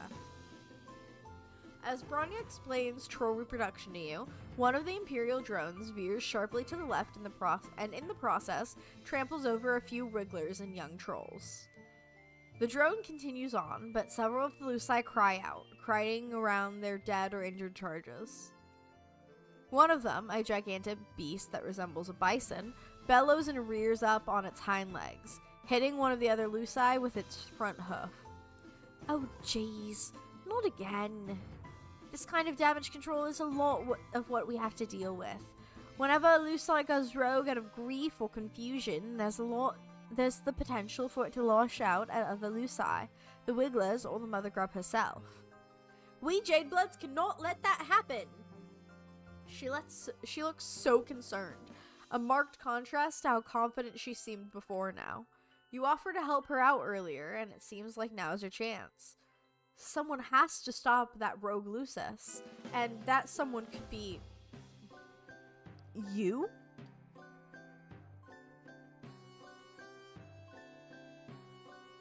Be a weenie! You definitely do not like the idea of wading into a monster fight, not even to save the progenitor of your new friend's species. In fact, you don't like that Bronya is so focused on protecting all of these helpless toddlers and distressed animals instead of taking care of you. You stammer out that you don't think you can take on any kind of monster right now. In fact, you just felt another stab of pain in your ribs. You might be blacking out. Bronya's concerned face turns in your direction as you start to swoon. She catches you before you hit the ground and your heart flutters. You look up at her serious face and she looks like such a mom, but also such a friend, like some sort of combination of these two concepts. Yikes, you don't look good. I can't leave you alone, not when you're in such bad shape. Maybe I can carry you on my back while I try to stop the rampaging Lucis? Your heart flutters turn into pinpricks of alarm. That sounds dangerous. Mainly for you. You try to think of what you can do to dissuade her, something other than, I think you should ignore the helpless babies and mother in danger behind you in favor of continuing to hold me in your strong arms. But before you can speak, you hear a commotion behind her. She turns to look over her shoulder and her face sags with relief. Yes! The other Jades are here! They should know what to do. We've taken care of crises like this before. Of course, usually I'm there to help. If you crane your neck, you can just glimpse a crowd of trolls corralling the rogue Lucis away from Mother Grub, while other trolls calm the remaining Luci and swoop up any wigglers in harm's way. Looks like I needn't have worried. They're more than capable of stepping in while I'm otherwise occupied. I'm so proud! You take this opportunity to compliment her on what a good leader she must be, to have trained the others so well. Super smooth. She beams at you and sets you down carefully on the cavern floor, kneeling at your side. That could have gone quite badly. I'm sure I didn't make the wrong choice when I stayed to help you instead of rushing off. It just goes to show, sometimes the best thing you can do for the group is take care of the weakest person in it. You kind of want to object to being called the weakest person, but you did just fake a fainting spell for attention, so maybe now isn't the best time. Instead, you thank her sincerely for sticking by your side. The two of you watch together as order is gradually restored to the chaos below. And even with your injuries, you feel close to content and quite hopeful about how this relationship is progressing. You notice that at your side, several wigglers are blindly squirming around, confused and crying. There are some young trolls here too, looking around all lost and bereft. You're not sure if their Luci ran off with the others that got involved in the fracas, or if these little guys are orphans now. Now that you're seeing them out in the natural cavern light, the wigglers look less like maggots to you. In fact, they're even kind of cute. You can see why Bronya would want to take care of them. One of the smallest wigglers closest to you has somehow flipped himself over on his back and seems unable to right himself, his little legs waving in the air while he cries. Trying to be careful with your ribs, you reach out to scoop him up and cradle him to your chest, rocking him back and forth until his cries quiet down. Wow, you have a very strong nurturing instinct. I think he likes you.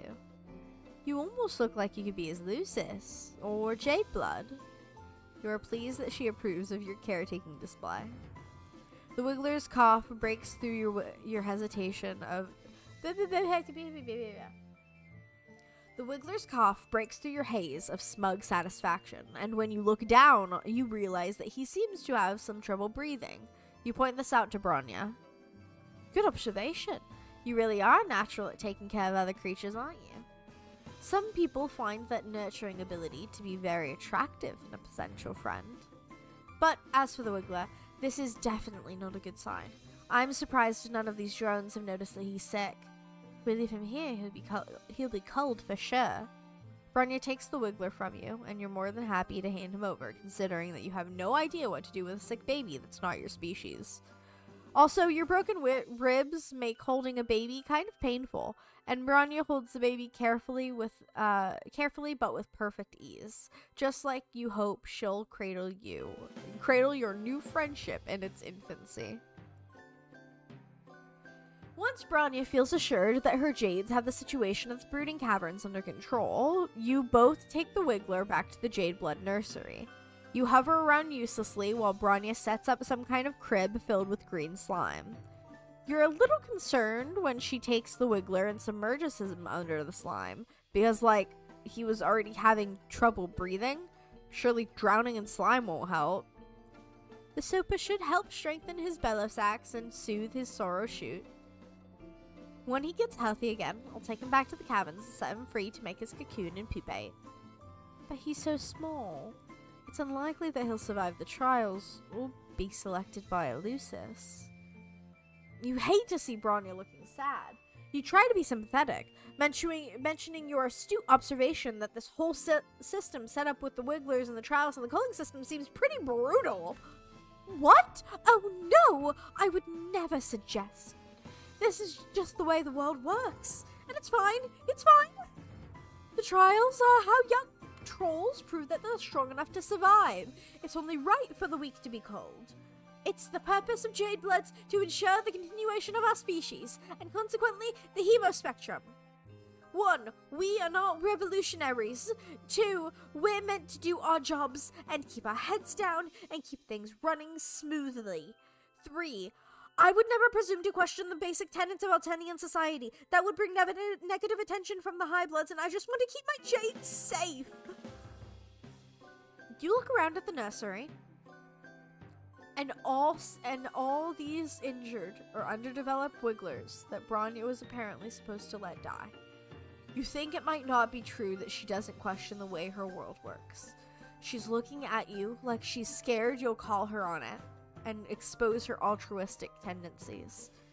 You try to salvage this conversation thread.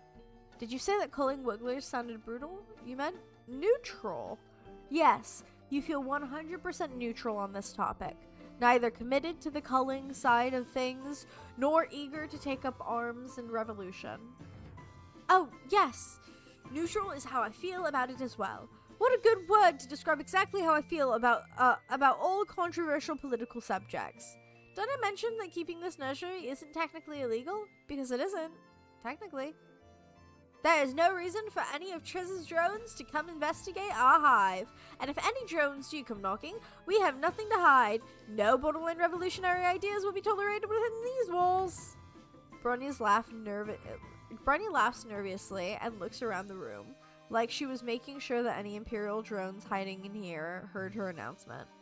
You feel bad for her, for how nervous she is. You didn't mean to freak her out. She has paranoia. She has surveillance paranoia. Bitch, I would too. Bitch, I already do. I already do. I'm gonna eat a chip.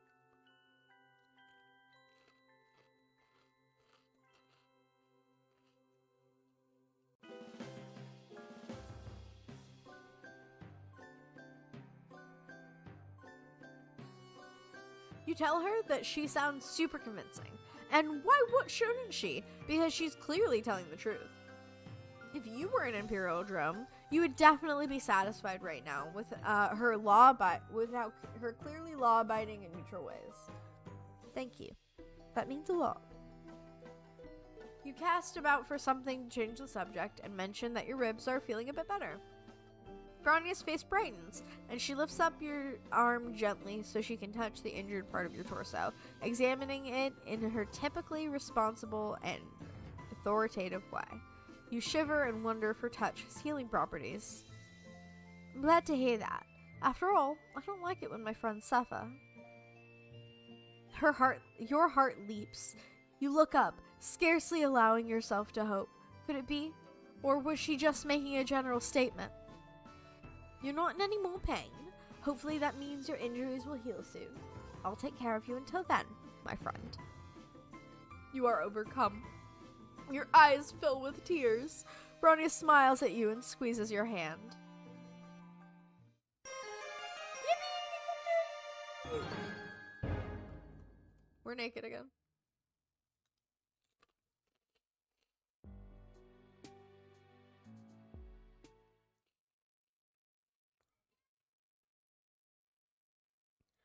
I think we're gonna go straight into my boy Malik.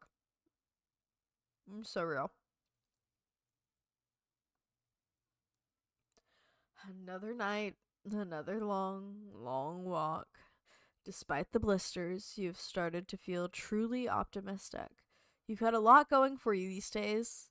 True, you're still technically a castaway on a hostile planet with absolutely no hope of rescue. But if you're completely honest, Earth was pretty shitty too. Sure, 98% of everyone here is a psychopath who would rip your face off as soon as they look at you, but it's the other 2% that are really gonna make it all worth it.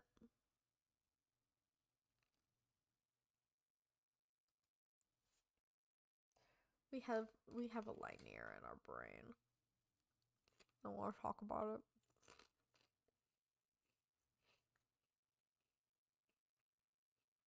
And maybe you're pushing your luck at this point. A reasonable person would just hit up one of their many, many new friends and find a place to crash. But the night is young, so to speak, and you have a good feeling about this particular desolate stretch of road. You're just wondering where you should hide out for the day when a long car pulls up next to you on the street. You hunch your shoulders and keep walking, hoping they're just here for the scenery. But you are literally the scenery here. So when the back door opens and two trolls lumber towards you, you can't say you're surprised. Hot boy Malik with the limo. You are a little surprised when they each grab one of your arms and drag you into the car. Up until now, you have found trolls to be surprisingly chatty. You aren't expecting the assault and ask questions later approach. The car takes off before you have time to catch your breath. You will never catch that breath. It's blocks behind you now. It's loose. And here you are without your breath, face to face with a troll who's leaning back on his bench seat. Just straight chillin'. The dome light glints off his blue eyes, and what someone less hip than you might describe as way too many piercings. He has them in his ears, nose, and eyebrow. He even has a couple in his horn. His hair is shaved in a daring undercut, and his teeth are sharp. Okay.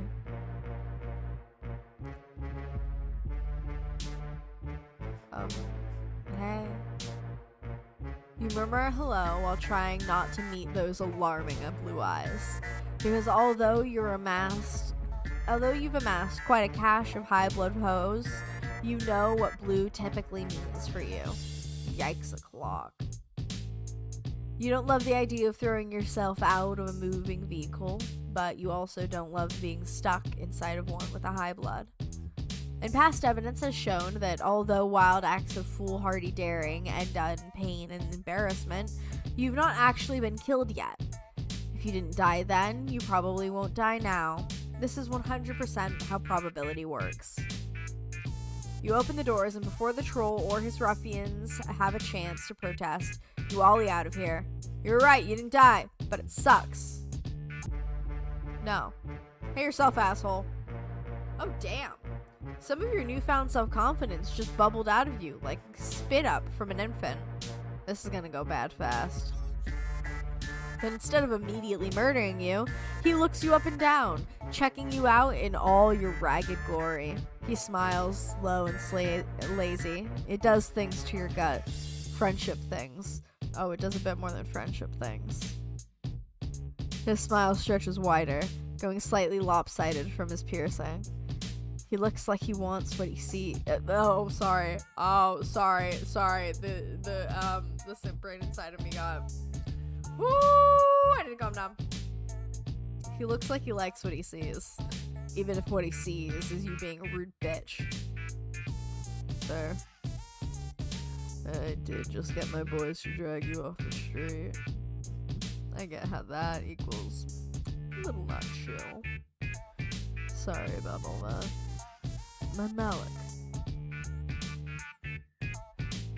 Malik doesn't look too sorry, but you're distracted by one of his boys, who is looking at you through a familiar pair of eyes hidden behind a fall of dark bangs. Hey, I was wondering if you remembered me. Remember? You doubt you'll ever forget, even with extensive therapy. Aw. Yeah, sorry about the cloak and blazer bullshit. I just couldn't let anyone else get their fronds on you first. You know. Wow. He was looking for you? Like, specifically? For sure, dude. I've been following you. Really? You feel like you would have noticed someone like him. He doesn't exactly blend in. Malik holds up his palm husk with the Chitter app open. You recognize your own profile. Your follower count has gone up significantly since the last time you checked. Right. So everyone is going on about this new Chitter account. Alien Invasion 1. Figured it's a publicity stunt or imperial propaganda. Uninteresting. Not worth my time. But then I started thinking, what if it's not? If this genuinely equals an invasion, how the hell have they survived this long? The drones should have obliterated her coal-based son of a bitch like... The drones should have obliterated a coal-based son of a bitch like you right away. It's literally what I said. They should have taken your hornless head off 10 degrees ago. They haven't. Why? That's what I keep asking myself. Then I figure out how you must be doing it. Without meaning to, you lean towards him. So into you right now, Caddy, so silly. What? You're welcome.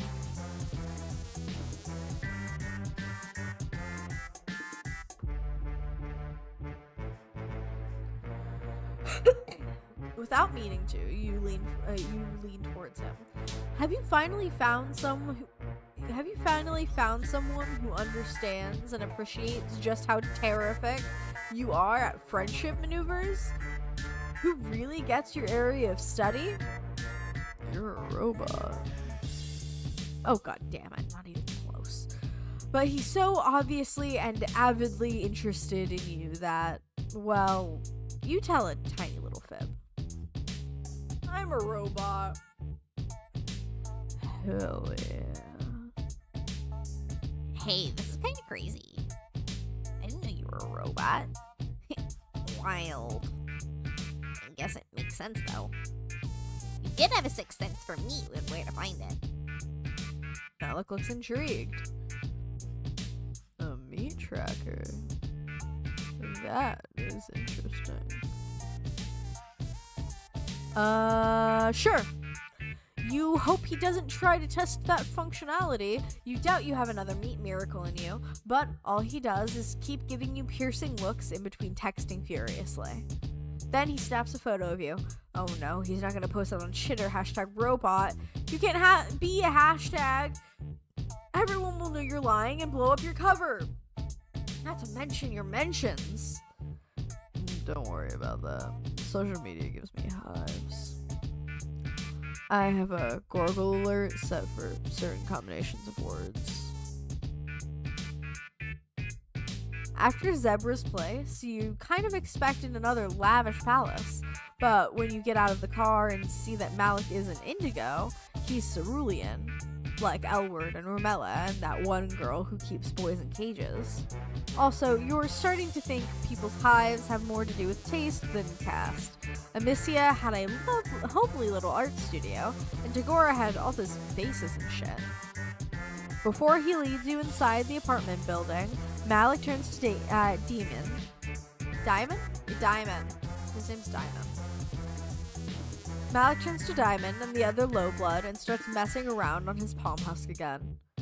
Nice work, guys. I'm rerouting a Scythian drone shipment as we speak. Treif, I'm sending you those DVDs you wanted. They'll be at your hive when you arrive. The bronze blood ruffian bows to Malik. He looks a little uncomfortable and pats him awkwardly on the arm.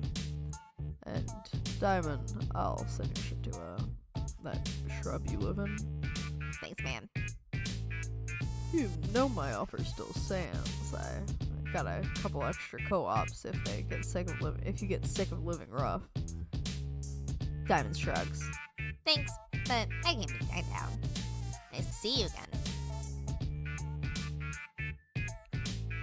You and Malik ride the elevator all the way to the top of the hive step, and he leads you into a surprisingly tasteful loft apartment. Come on, my shit's upstairs. Isn't the whole apartment his shit? Yeah, technically. Let's go upstairs, though. He brings you up to a higher level that has a Recupercoon shoved against one wall, and all the couch shoved against another. But they are both afterthoughts to just an ungodly amount of computer shit. Right when you got here, you probably wouldn't have been able to tell what that's what it was. But now you're used to alternate. Right when you got here, you probably wouldn't have been able to tell what it was. But now that you've gotten used to it, but now you're used to alternate. I can speak words, guys. Guys, I can speak words. Guys, I can speak words. Also, we're at 333 followers. Angel numbers 8. Right when you got here, you probably wouldn't have been able to tell that's what it was. But now you're used to Alternia's weird bug tech.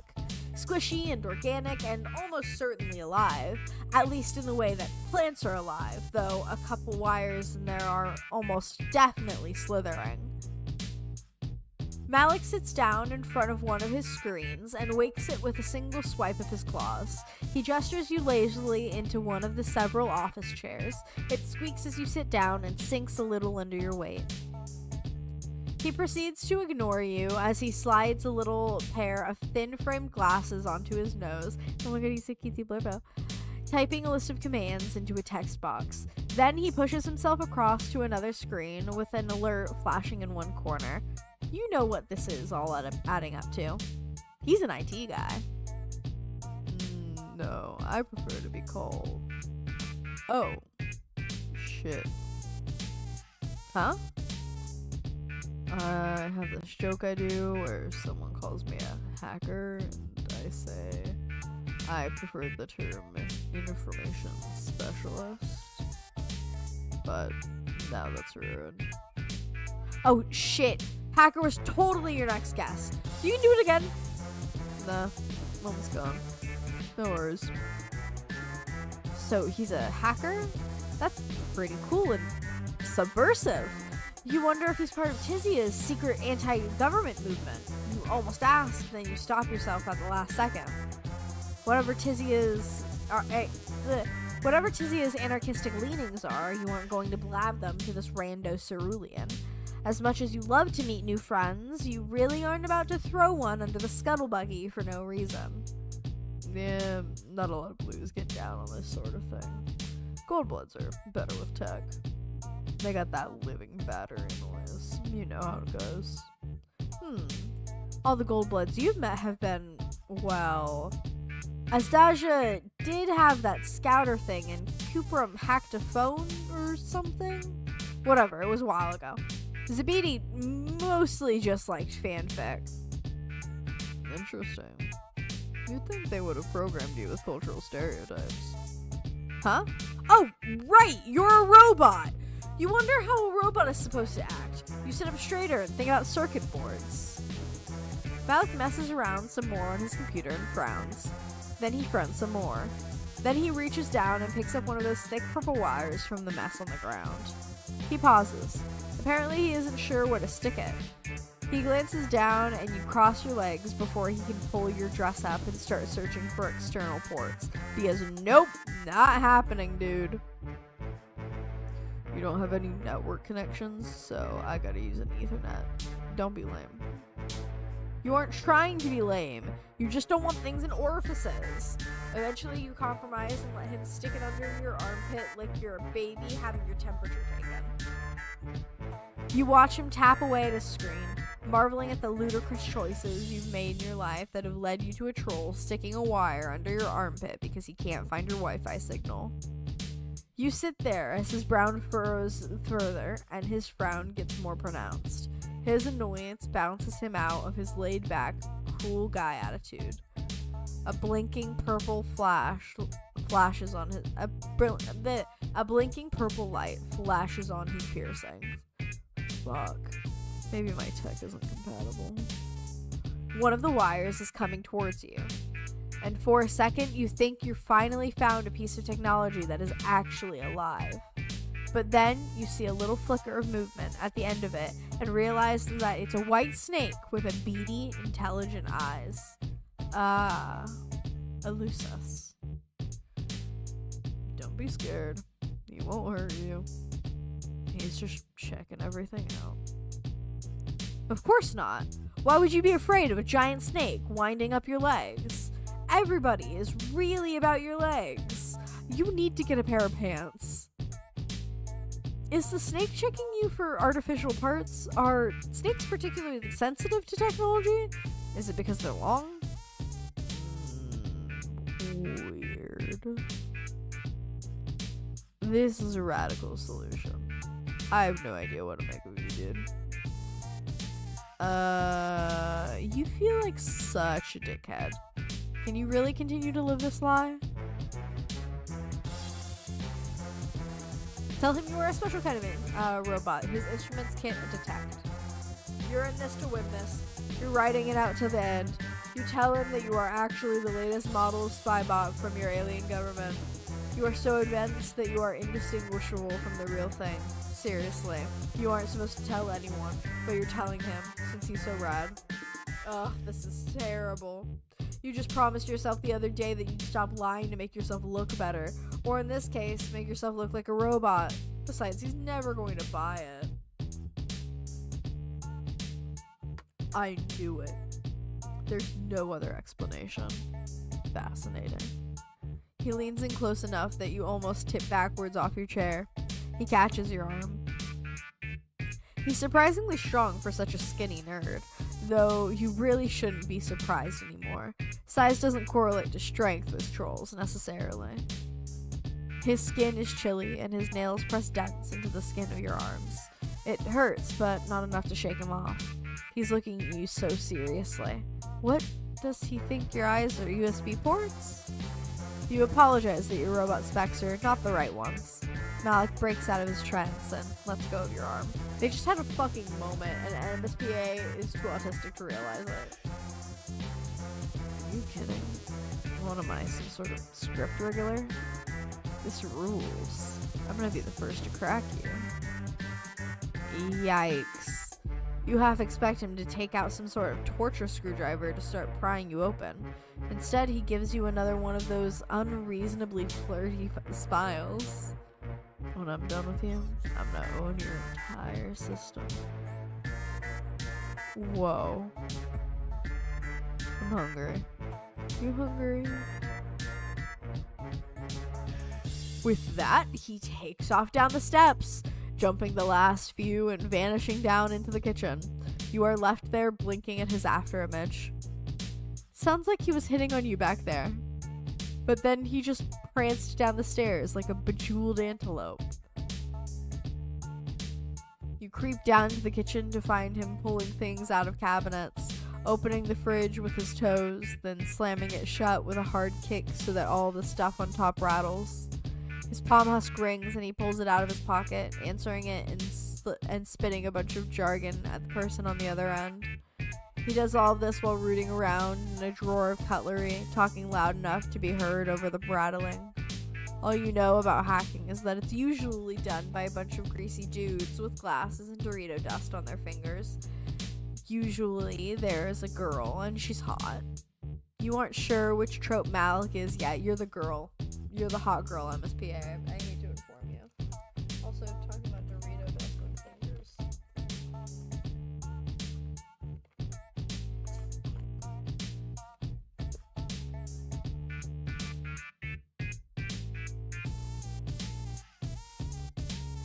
H.E. Reaper and Dorito.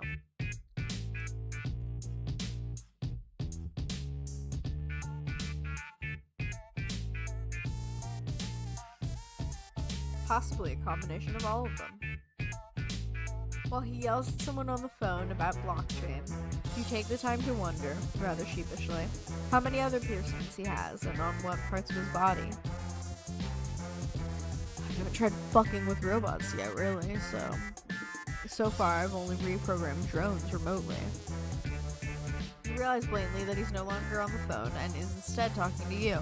Oh right, he mentioned something about that earlier with Diamond. Hacking into drones to reroute their delivery routes. Rerouting's bit easy. I got almost all my gear that way. All the good stuff is reserved for blues. Wait, isn't Malik a blue? He laughs and puts a pan on the stove. As if. Sure, cerulean is blue, but barely. Every indigo you meet is gonna make sure you know it.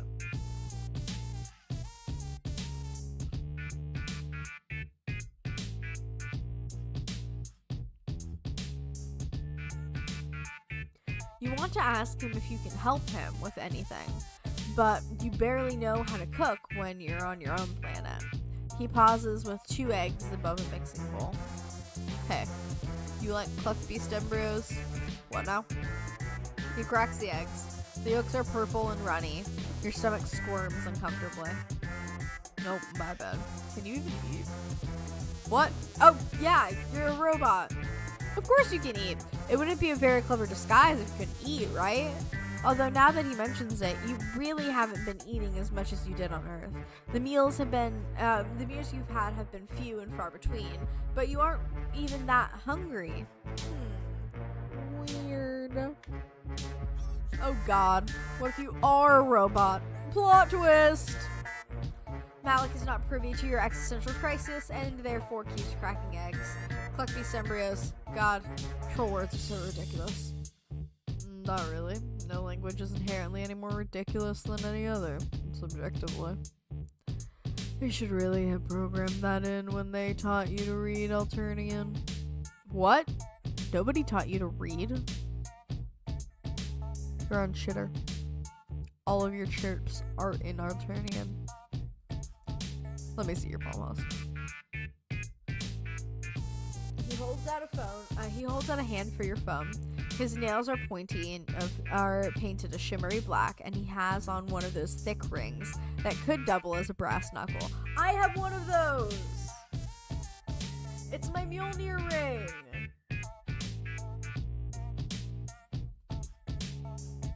He needs a lip piercing. Just saying. He would do well with a lip piercing.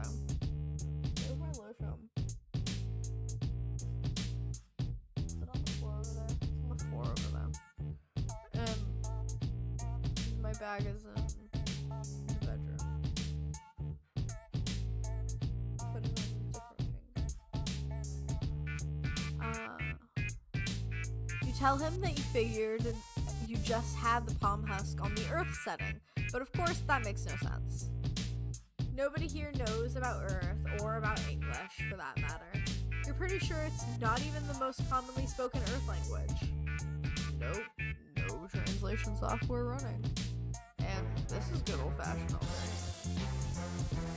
Well, it's not old-fashioned, it's contemporary. That's an idiot. See, if you weren't a robot, this would be really weird. Well, it's already kind of weird that you're a robot, but your Alternian is perfect. You want to tell him that your Alternian is in no way perfect. You have literally no idea what is going on. God, I love him.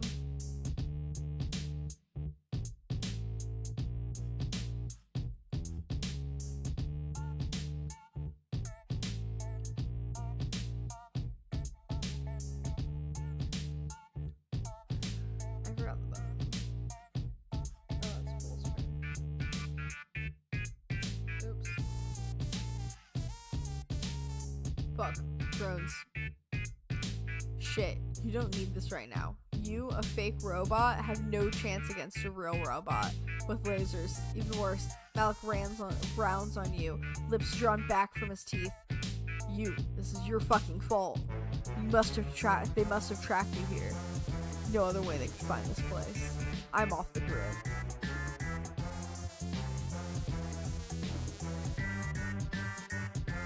You're trying to point out to Malik that maybe the drones are mad about all of the hacking business, but he isn't listening to you.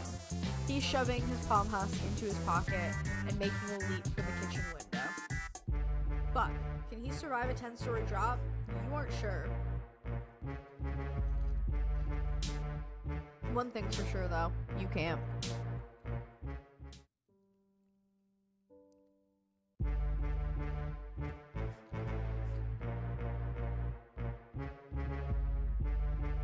I love how I said we're not doing both routes for all of them and then I end up doing them.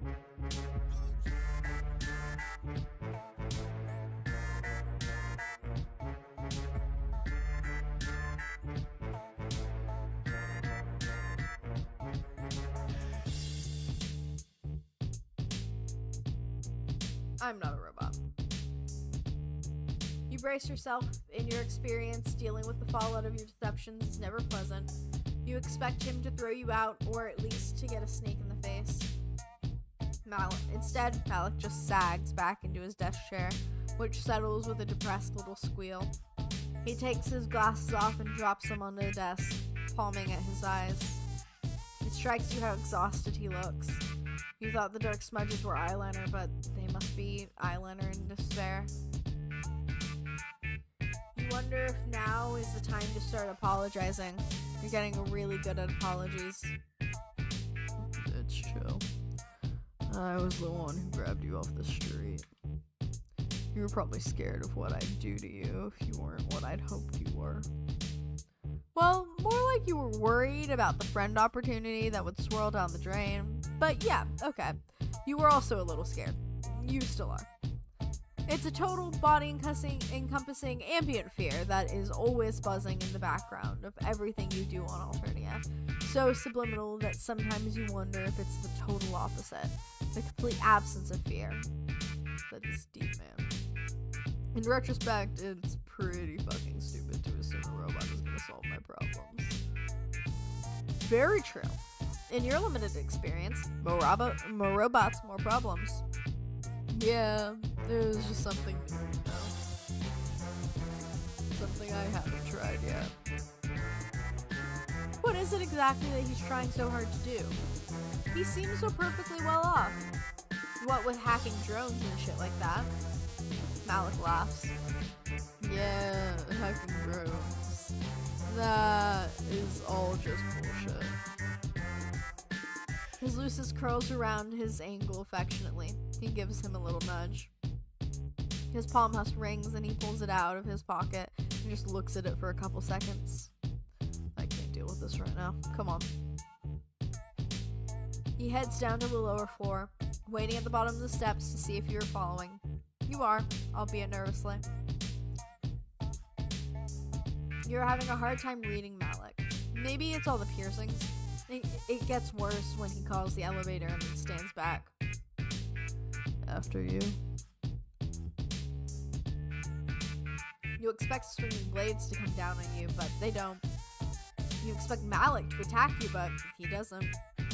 Just slumps moodily back against the elevator wall and closes his eyes. His palm husk rings again and his jaw tenses.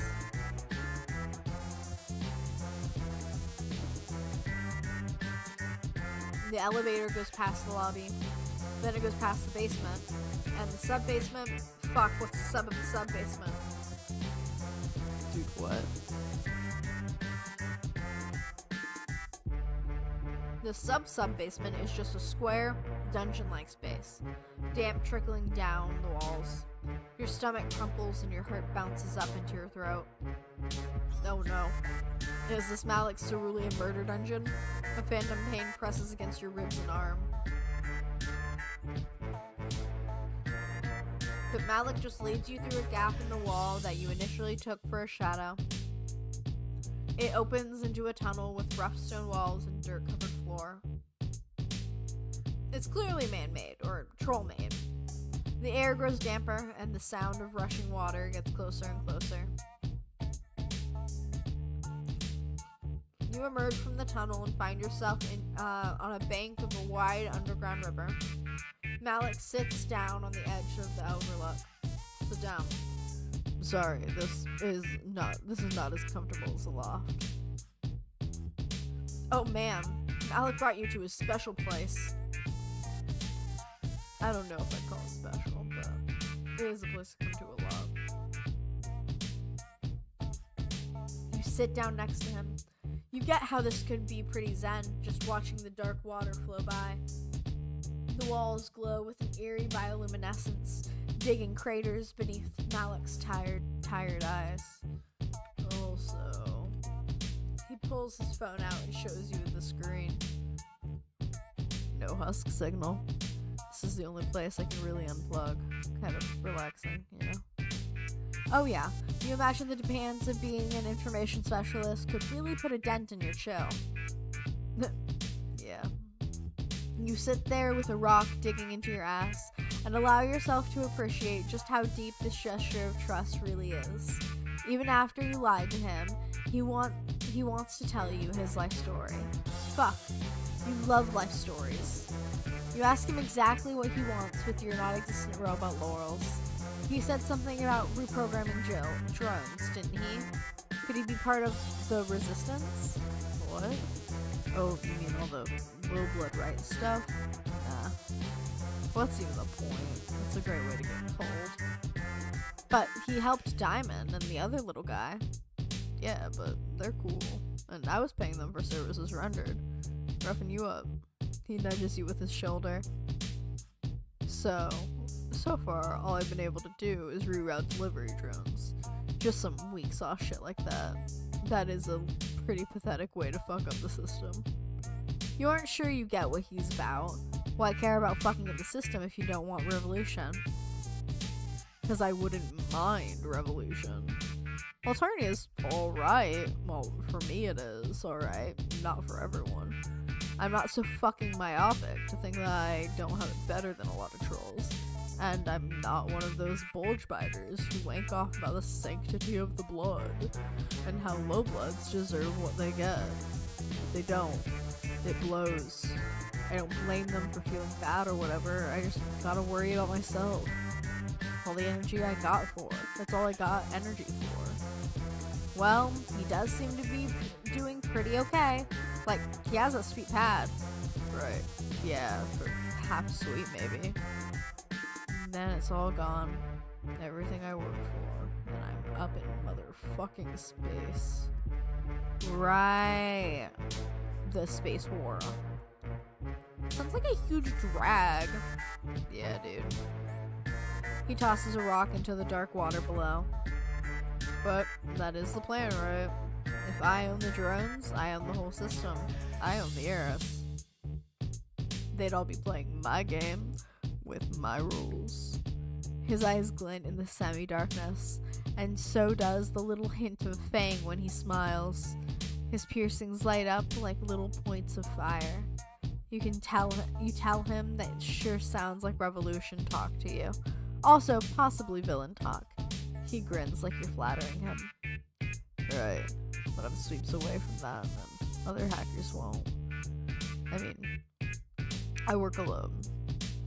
I'm not fucking psionic. I can't use mind honey. It won't kill me the way it would a Rusty, but I definitely get the runs.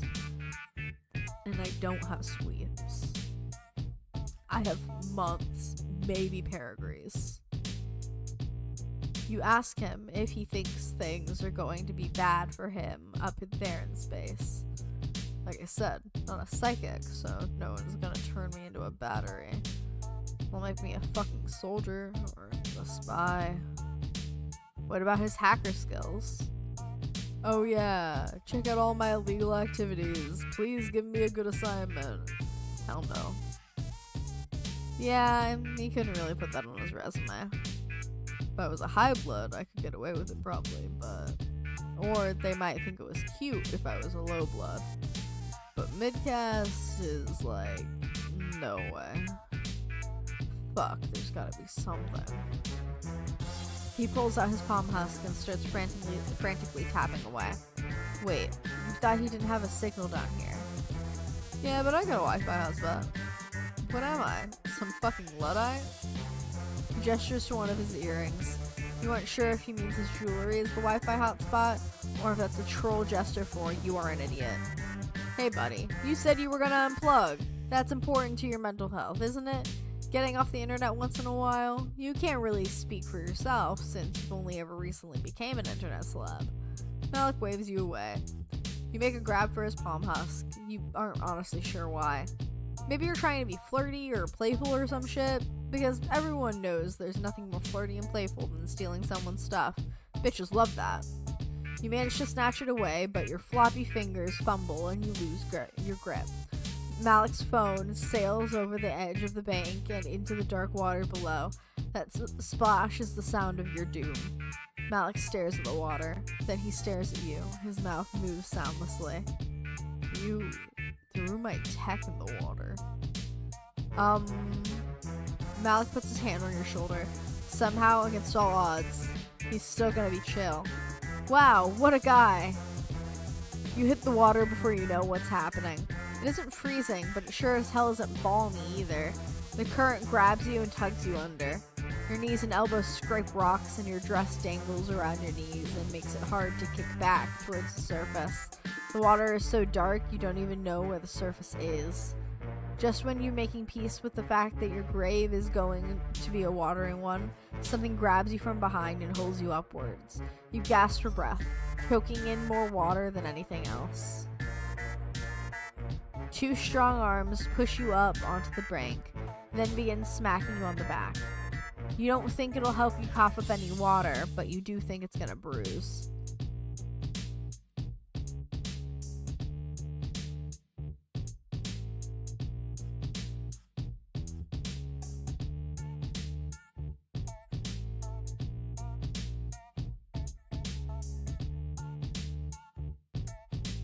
There it is. Look at him in all his glory.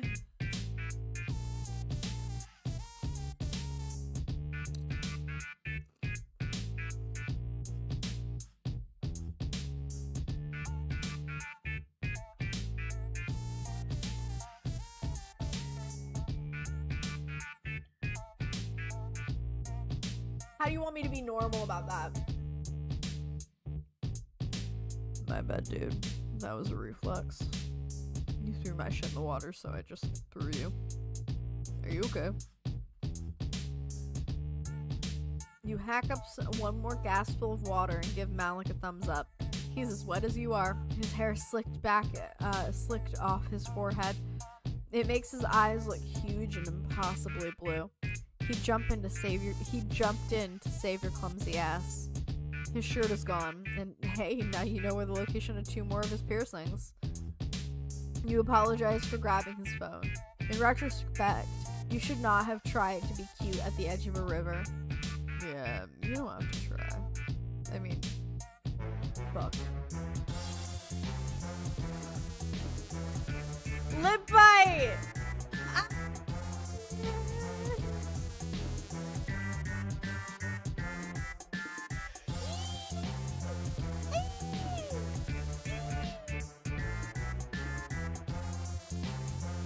Okay.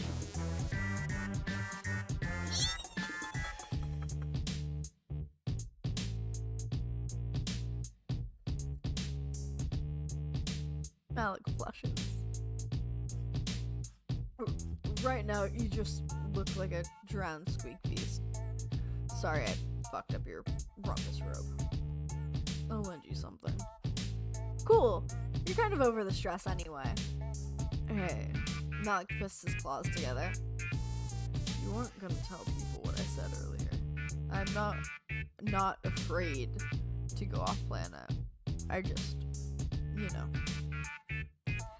This time, you do know. You tell him his secret is safe with you, and if you find any actual robots in your travels, you'll send them his way. Thanks. Here. He helps you to your feet. Damn, it's cold down here. I'll get you something when we get back upstairs. As long as you don't mind wearing this. I can't think of anything you'd like more, honestly.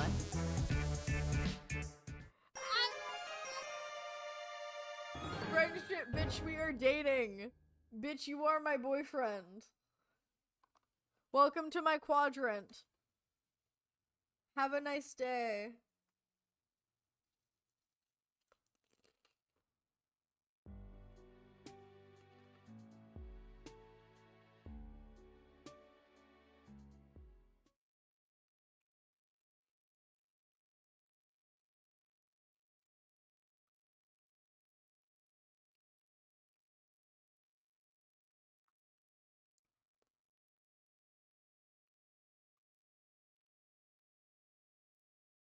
Huh.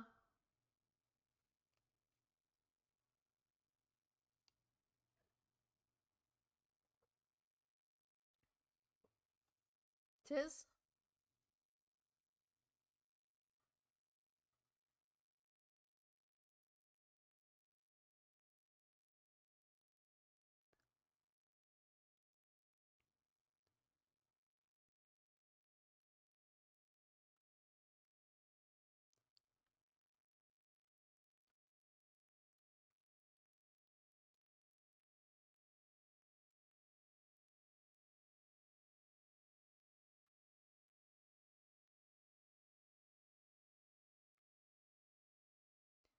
Wait, are you talking about Gorgor? You're talking about Gorgor.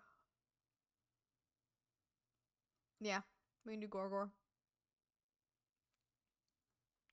Fresh from your most recent bout of gratuitous bodily injury and touching scenes of camaraderie, you soldier on. You've had a few setbacks, made a couple silly choices. Boy, do things just keep happening. But let nobody say that you, the main character, are incapable of growth and change.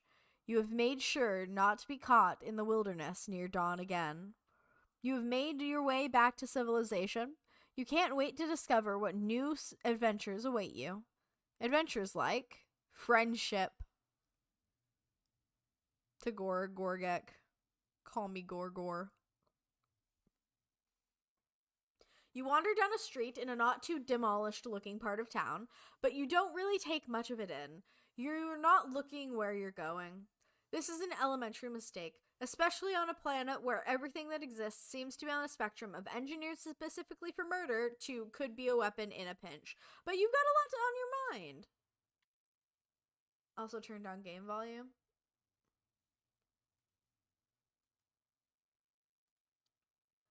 And now, as the car, these guys presumably have some ridiculous word for it, but you haven't learned it yet.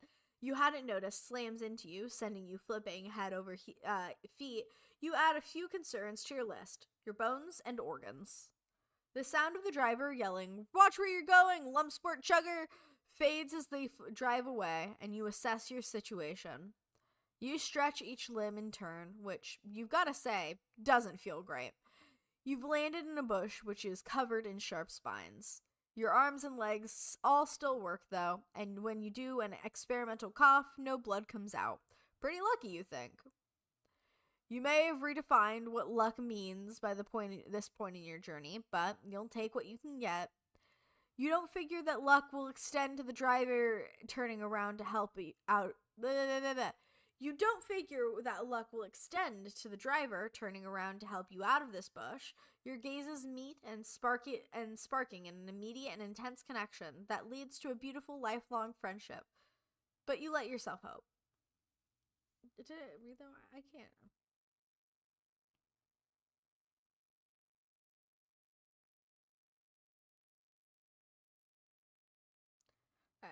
You don't figure that luck will extend to the driver turning around to help you out of this bush, your gaze meeting and sparking an immediate and intense connection that leads to a beautiful lifelong friendship, but you let yourself hope.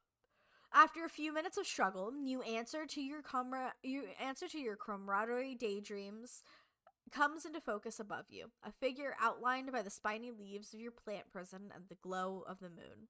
The troll you see isn't the driver of the car, but you don't care. Your heart is beating wildly with your continued lucky streak.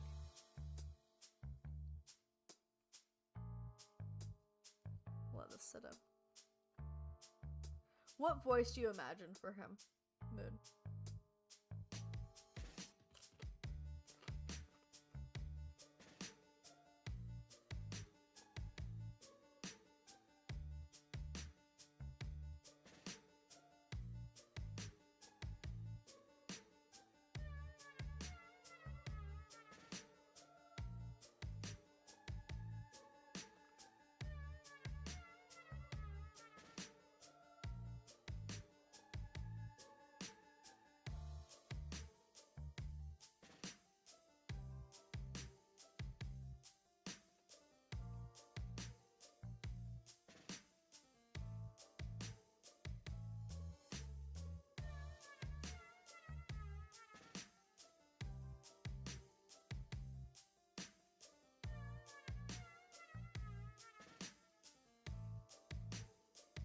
Moon, what voice do you think for him? How do you envision his voice?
Bitch isn't paying attention. Bitch wanted Gorgor and then bitch left.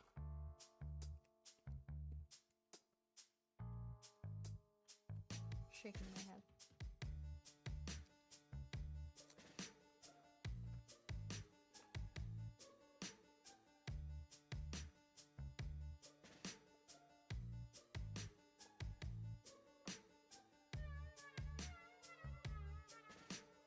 This is gonna be a long one, Chief. I got fucking weed! One second.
Hello.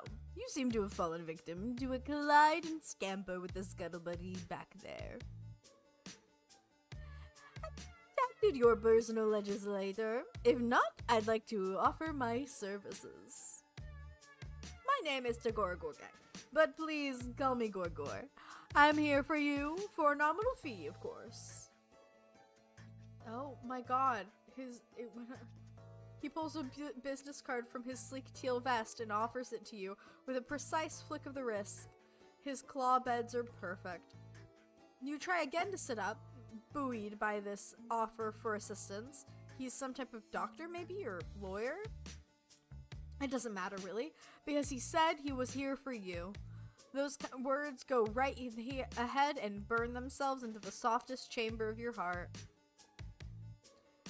You start telling him your plight thus far, reaching up through the brambles towards this beacon of hope.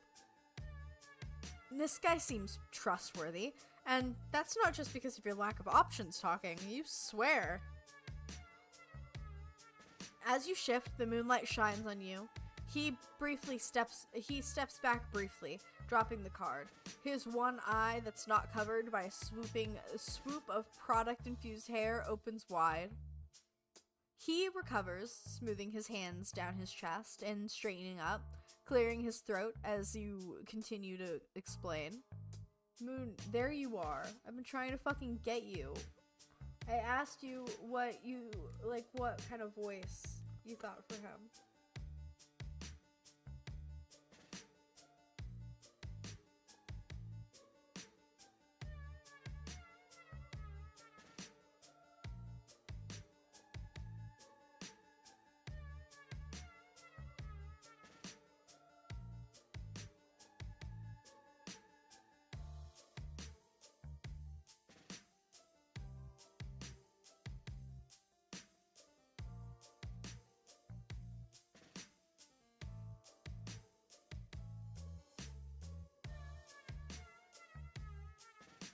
You're so quiet when you turn your head, I couldn't process. What are you asking? What kind of voice do you think it would be good for Tagora?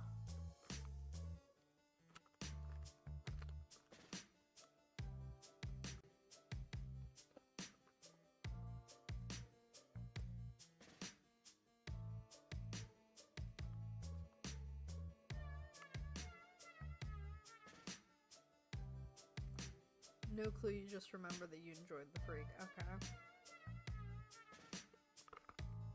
Okay, so you don't remember his vibes. That's hilarious.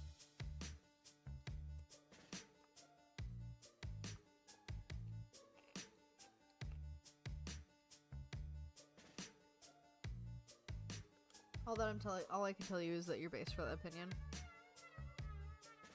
You were so loud a second ago. What did you say? I'm sorry. I'm so sorry. I forget that this thing has no range.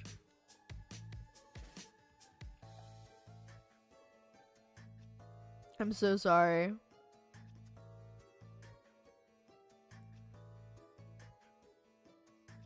Yo. No. No. That'd be a really funny voice to give him, though. You're what? Oh, yes. An alien? I knew that. I've done work with aliens before, so your situation shouldn't be an issue at all. I'm not really doing a voice. Wait, I got you. Oh, wait, no, that's good. You're doing great, sweetie. Oh. Everyone deserves an equal opportunity to be represented by me. In fact, we may be able to use this in our favor for a larger cash settlement. It all depends on our angle. Here, try moving your chug column. You aren't sure why this is necessary, but you wiggle your torso, hoping that's right. You've never wanted anything more in your meager existence than to follow this specific derivative perfectly. No, not that. You add a little hip jiggle. Not so much that he might think it's a come on, but enough to say, hey, I'm friendly and I know what the fuck I'm doing. No, the thing that holds your think pan. Work with me. You continue what you hope is a part of a human friendship ritual, shimmying various parts of your anatomy deeper into the bush until you get to your neck and he clasps his hands together. There we go. That one hurt, didn't it? Definitely a case of column snap, which can get us a decently hefty restitution. Your neck feels fine, or it doesn't hurt any more than the rest of you, but you give him what you hope is a convincingly painful nod of agreement. Of course, you will need to front the initial legislation.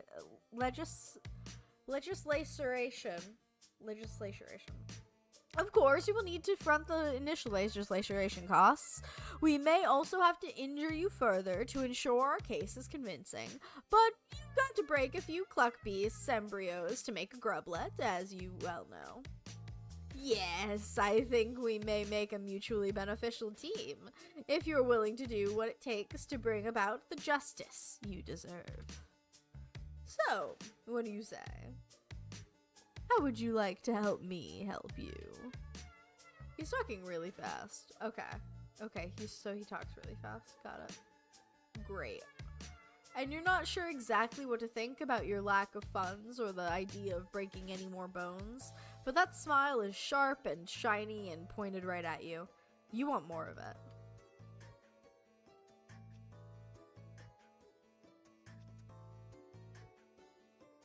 I definitely have heaps of money. You mentioned how incredibly loaded you are, and how core to your sense of value it is to pay well for good work. That's what we call good business. Now get up out of that prickle frond. Now get up out of that pickle frond and let's get you presentable. He watches you flail a few times before he sighs, unbuttons his sleeves, and rolls them up to his elbows. Each fold is crisp and even. It takes a while, but you're good at being patient. There's a 12% cost increase for instances of manual labor. It'll all be explained in your bill. It's itemized. I'm sure an alien of means such as yourself will be able to handle it. You take his hand and he pulls you up and out of the bush. It's kind of a rough job. He's not as strong as he looks, you guess. He glares at you like he is daring you to say shit about it, and you are a quick learner. And he cuts you off mid-thank you. My office isn't far from here. We can go there to get things started. And by things, I absolutely mean get you clean and sign a lot of vaguely worded yet stringently binding contracts. He walks with a purpose. You shake off the flora stuck in your various body parts and do your best to catch up. From the outside, his office actually just looks like his hive. You've learned a thing or two during the shitstorm of a cultural exchange, though. You gotta play it cool with a potential friend when a potential friend invites you home. You never know what cages or monsters or methods of evisceration they might have lying around, and you want to prepare a nice, chill look on your face for whatever carnage you are about to be confronted by. It doesn't work. Your face falls to bewildered hell when you walk inside, because it's all chrome and glass and broad white walls in there. It's like he bought the fanciest looking crate and barrel display room he could find, down to the last useless minimalist accessory, and then never sat down in it. His Lucis, a ferret, is chilling on an enormous silver thing that's halfway between a throne and a play tower. Everything is clean and bright and at perfect right angles, and you don't see any weapons anywhere. It's fucking creepy. You ask him if he just moved in, because polite conversation seems like maybe the best thing you can do in the absence of something specific to focus your fear on. You're just sort of a little afraid of everything. You're not paying me to learn my life story, unless you'd like that. In that case, no. I've lived here most of my life. I'll go ahead and add that to your bill. Can't even spell installment right. You stare at one of the chairs. Should you sit in it? By all means, do not make yourself at home. Head straight to my ablution chamber while I prepare the contract. You really want to connect with this guy, and you like how you just vibed there, where you were thinking about sitting your bedraggled ass in his fancy chair, and he could totally tell you were thinking it, but you don't want to be friends badly enough to walk straight into something that has the word trap right there in its name without at least pondering it for a second. You become savvier during all this. Take a goddamn bath. You are more than a little concerned about the trap part of the instructions you just received, but hey, at least a trap you know about is better than a trap you don't. And with everything else you can see so freaky pristine, he has to be hiding some evil somewhere. You wonder if it's a dungeon. Dungeon would be cool. The ferret bounds down off its pedestal and jerks its head for you to follow it. You do, because it seems like a regular thing to do, and Takora is busy on his laptop. It leads you to a bathroom, which is just as fancy and clean as everything else you've seen. The Lucis chitters at you for a second, squirms its big noodle body around, and leaves, shutting the door behind it. You wait a second till it's probably gone before you test the handle. It's unlocked. Huh. You wonder what the point or, motive might be for leading you to this room, until you turn and see yourself in the mirror. That is some haggard-looking stuff right there, so fair. You're flying by the seat of your pants, but I'm flying by the seat of my pants. Oh, I'm young, scrappy, and hungry. Eliza. Thank you for the hydrate. Thank you for the stretch. I hope you're doing well. Yo, he has gay shampoo. Eliza.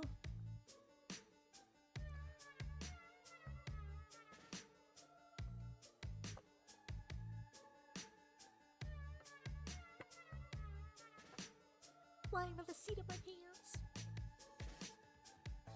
Can you do Lynn lines in the princess voice?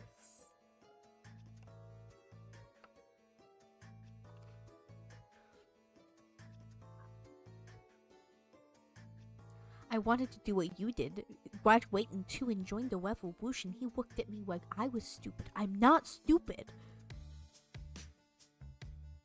So how would you do it? How'd you graduate so fast? It was my parents' dying wish before they passed. You're an orphan, of course. I'm not doing more. We're stopping there. You're flying by the seat of your pants, but you guess maybe you're supposed to take a bath. If not, and he gets pissed and unleashes a ferret on you, at least you'll meet your maker nice and clean. This is cute. No. You half expect some indiscernible goo or blood or something to come out of the faucet in this weird lumpy tub, but thankfully it's just water. Once you're in, you take a look at the truly inordinate amount of bath products you have at your fingertips. There are 3 shelves of little bottles and soaps and unidentified lathersome accessories by the tub alone. There are even more by the mirror. The labels are all gibberish, of course, but you sniff a few until you find something flowery and go to town.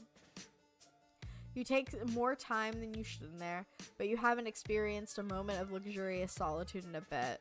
Full-time friendship searching can be difficult work. It's time to recharge.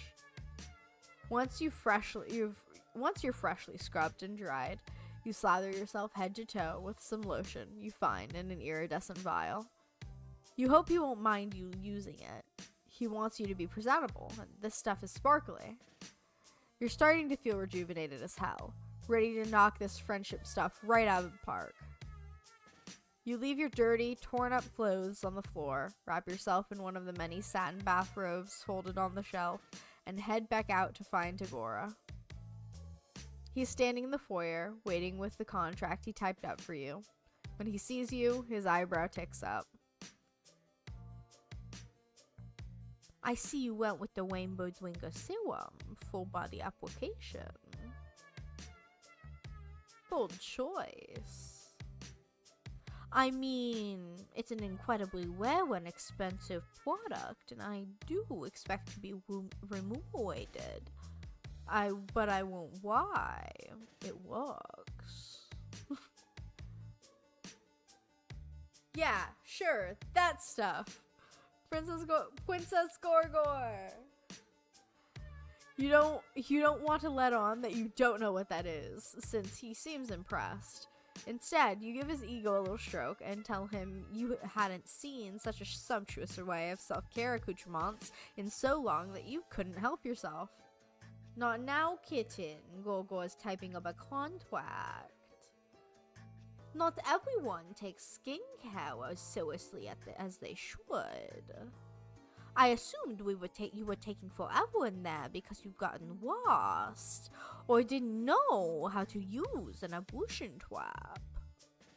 I hadn't considered the possibility that you were just doing your regimen. Noted.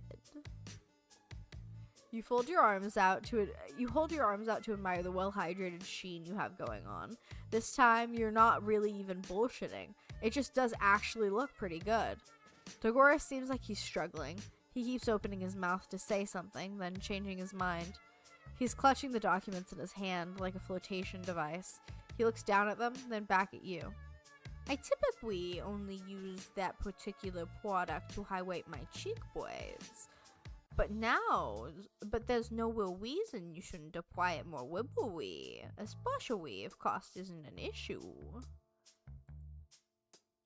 It's a little drastic for my personal style, but there was a certain unorthodox glamour to it.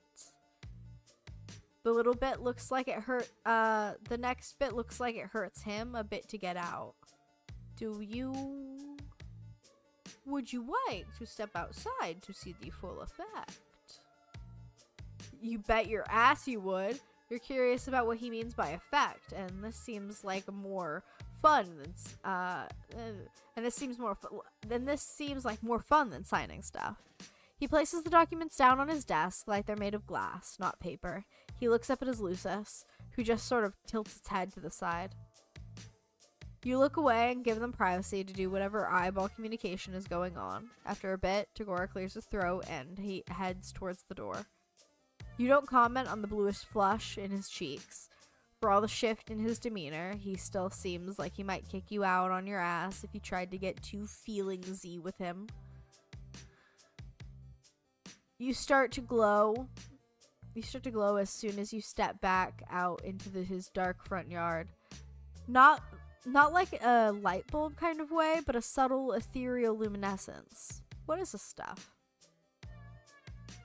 Now with that, does it work?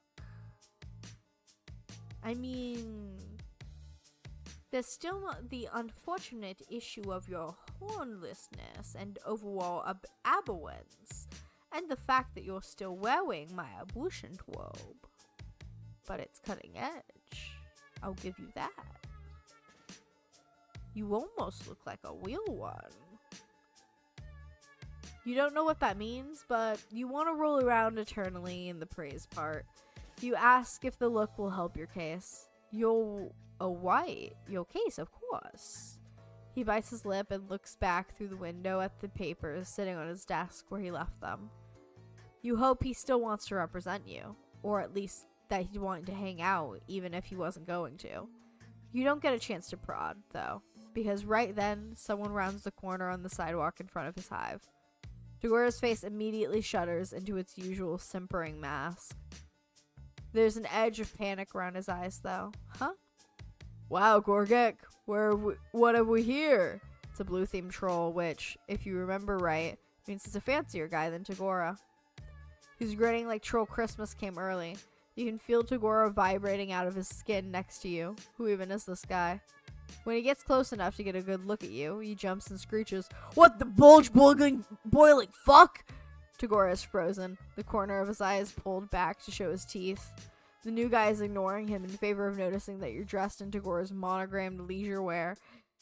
If his look of fascinated horror is anything to go by, you don't really know what that makes you do it. You should wait for Tagora to get himself together to do the talking, but you're riding the high of him almost seeming like he was enjoying your company. Plus, nothing boosts confidence like looking like a beautiful spooky angel, so you toss your head, put on your best fancy guy voice, and say, "What? Never seen a real one before?" You're placing all your chips on this guy knowing something you don't. But when his eyes get huge and he starts stumbling over himself to back away down the sidewalk, you know it's paid off. Tagora blinks, then jumps right in, picking up exactly where he left off. Surely someone as well informed as yourself knows a rainbow drinker when he sees one. The blue guy doesn't respond with anything more coherent than a string of yelps as he hightails it back the way he came. When he's gone, you turn to Tagora and ask him super casually what a rainbow drinker is. He stares at you in stunned silence. Are you telling me you didn't know? You nod. And that you ran with it anyway, exploiting the fear you picked up on and turning the tide of a delicate encounter into your favor. You shrug. You guess so. You tell Tagora you hope his friend wasn't too freaked out. Friend? No, I hate that guy. There were simply times when being liked by your betters is helpful. Though technically, following me is just as good. Better, maybe. Yeah, he did the Akechi thing. He did the like little fucking crazy face Akechi thing. So you know. You only said How is that plus 10? Motherfucker. The mania grin, yeah.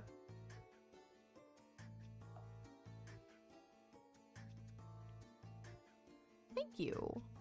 Tagora's laugh is soft. It's not a sound you expected to hear. He's happy because of something you did. You can't help it. You start laughing too. That was a bit of a wash, wasn't it? It was almost fun. I certainly didn't see it coming. Anyway, I underestimated you. He gives you an appraising look, then takes a deep breath. You're so nervous all of a sudden. You feel unbalanced on the precipice of what he might be about to say. From one provocator to another, I will let you in on something. I haven't actually encountered an alien before. Oh, sweet relief.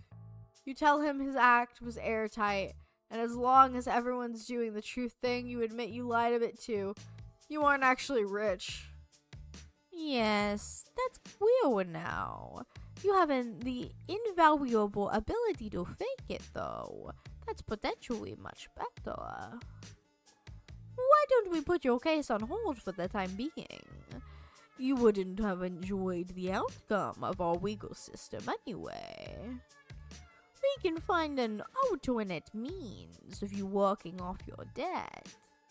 I think we may make a better team than I originally anticipated.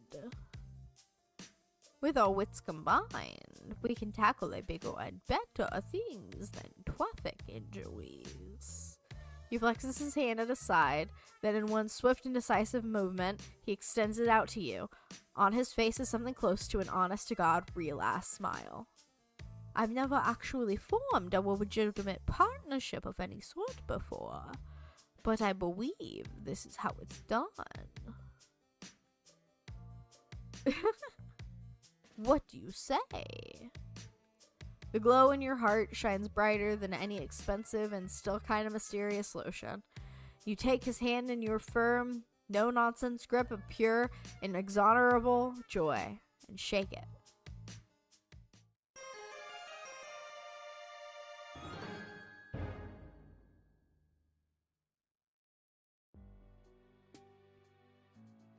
And that's gonna be it.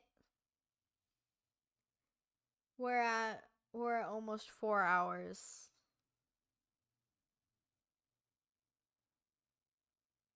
So that's gonna be it. I can feel my brain lagging. I had my first day of work today. So yeah. YouTube people, if you like the video, be sure to like, comment, subscribe. I love your faces. I will see you next time with whatever I do next time. I am on Twitch. Always. I love you.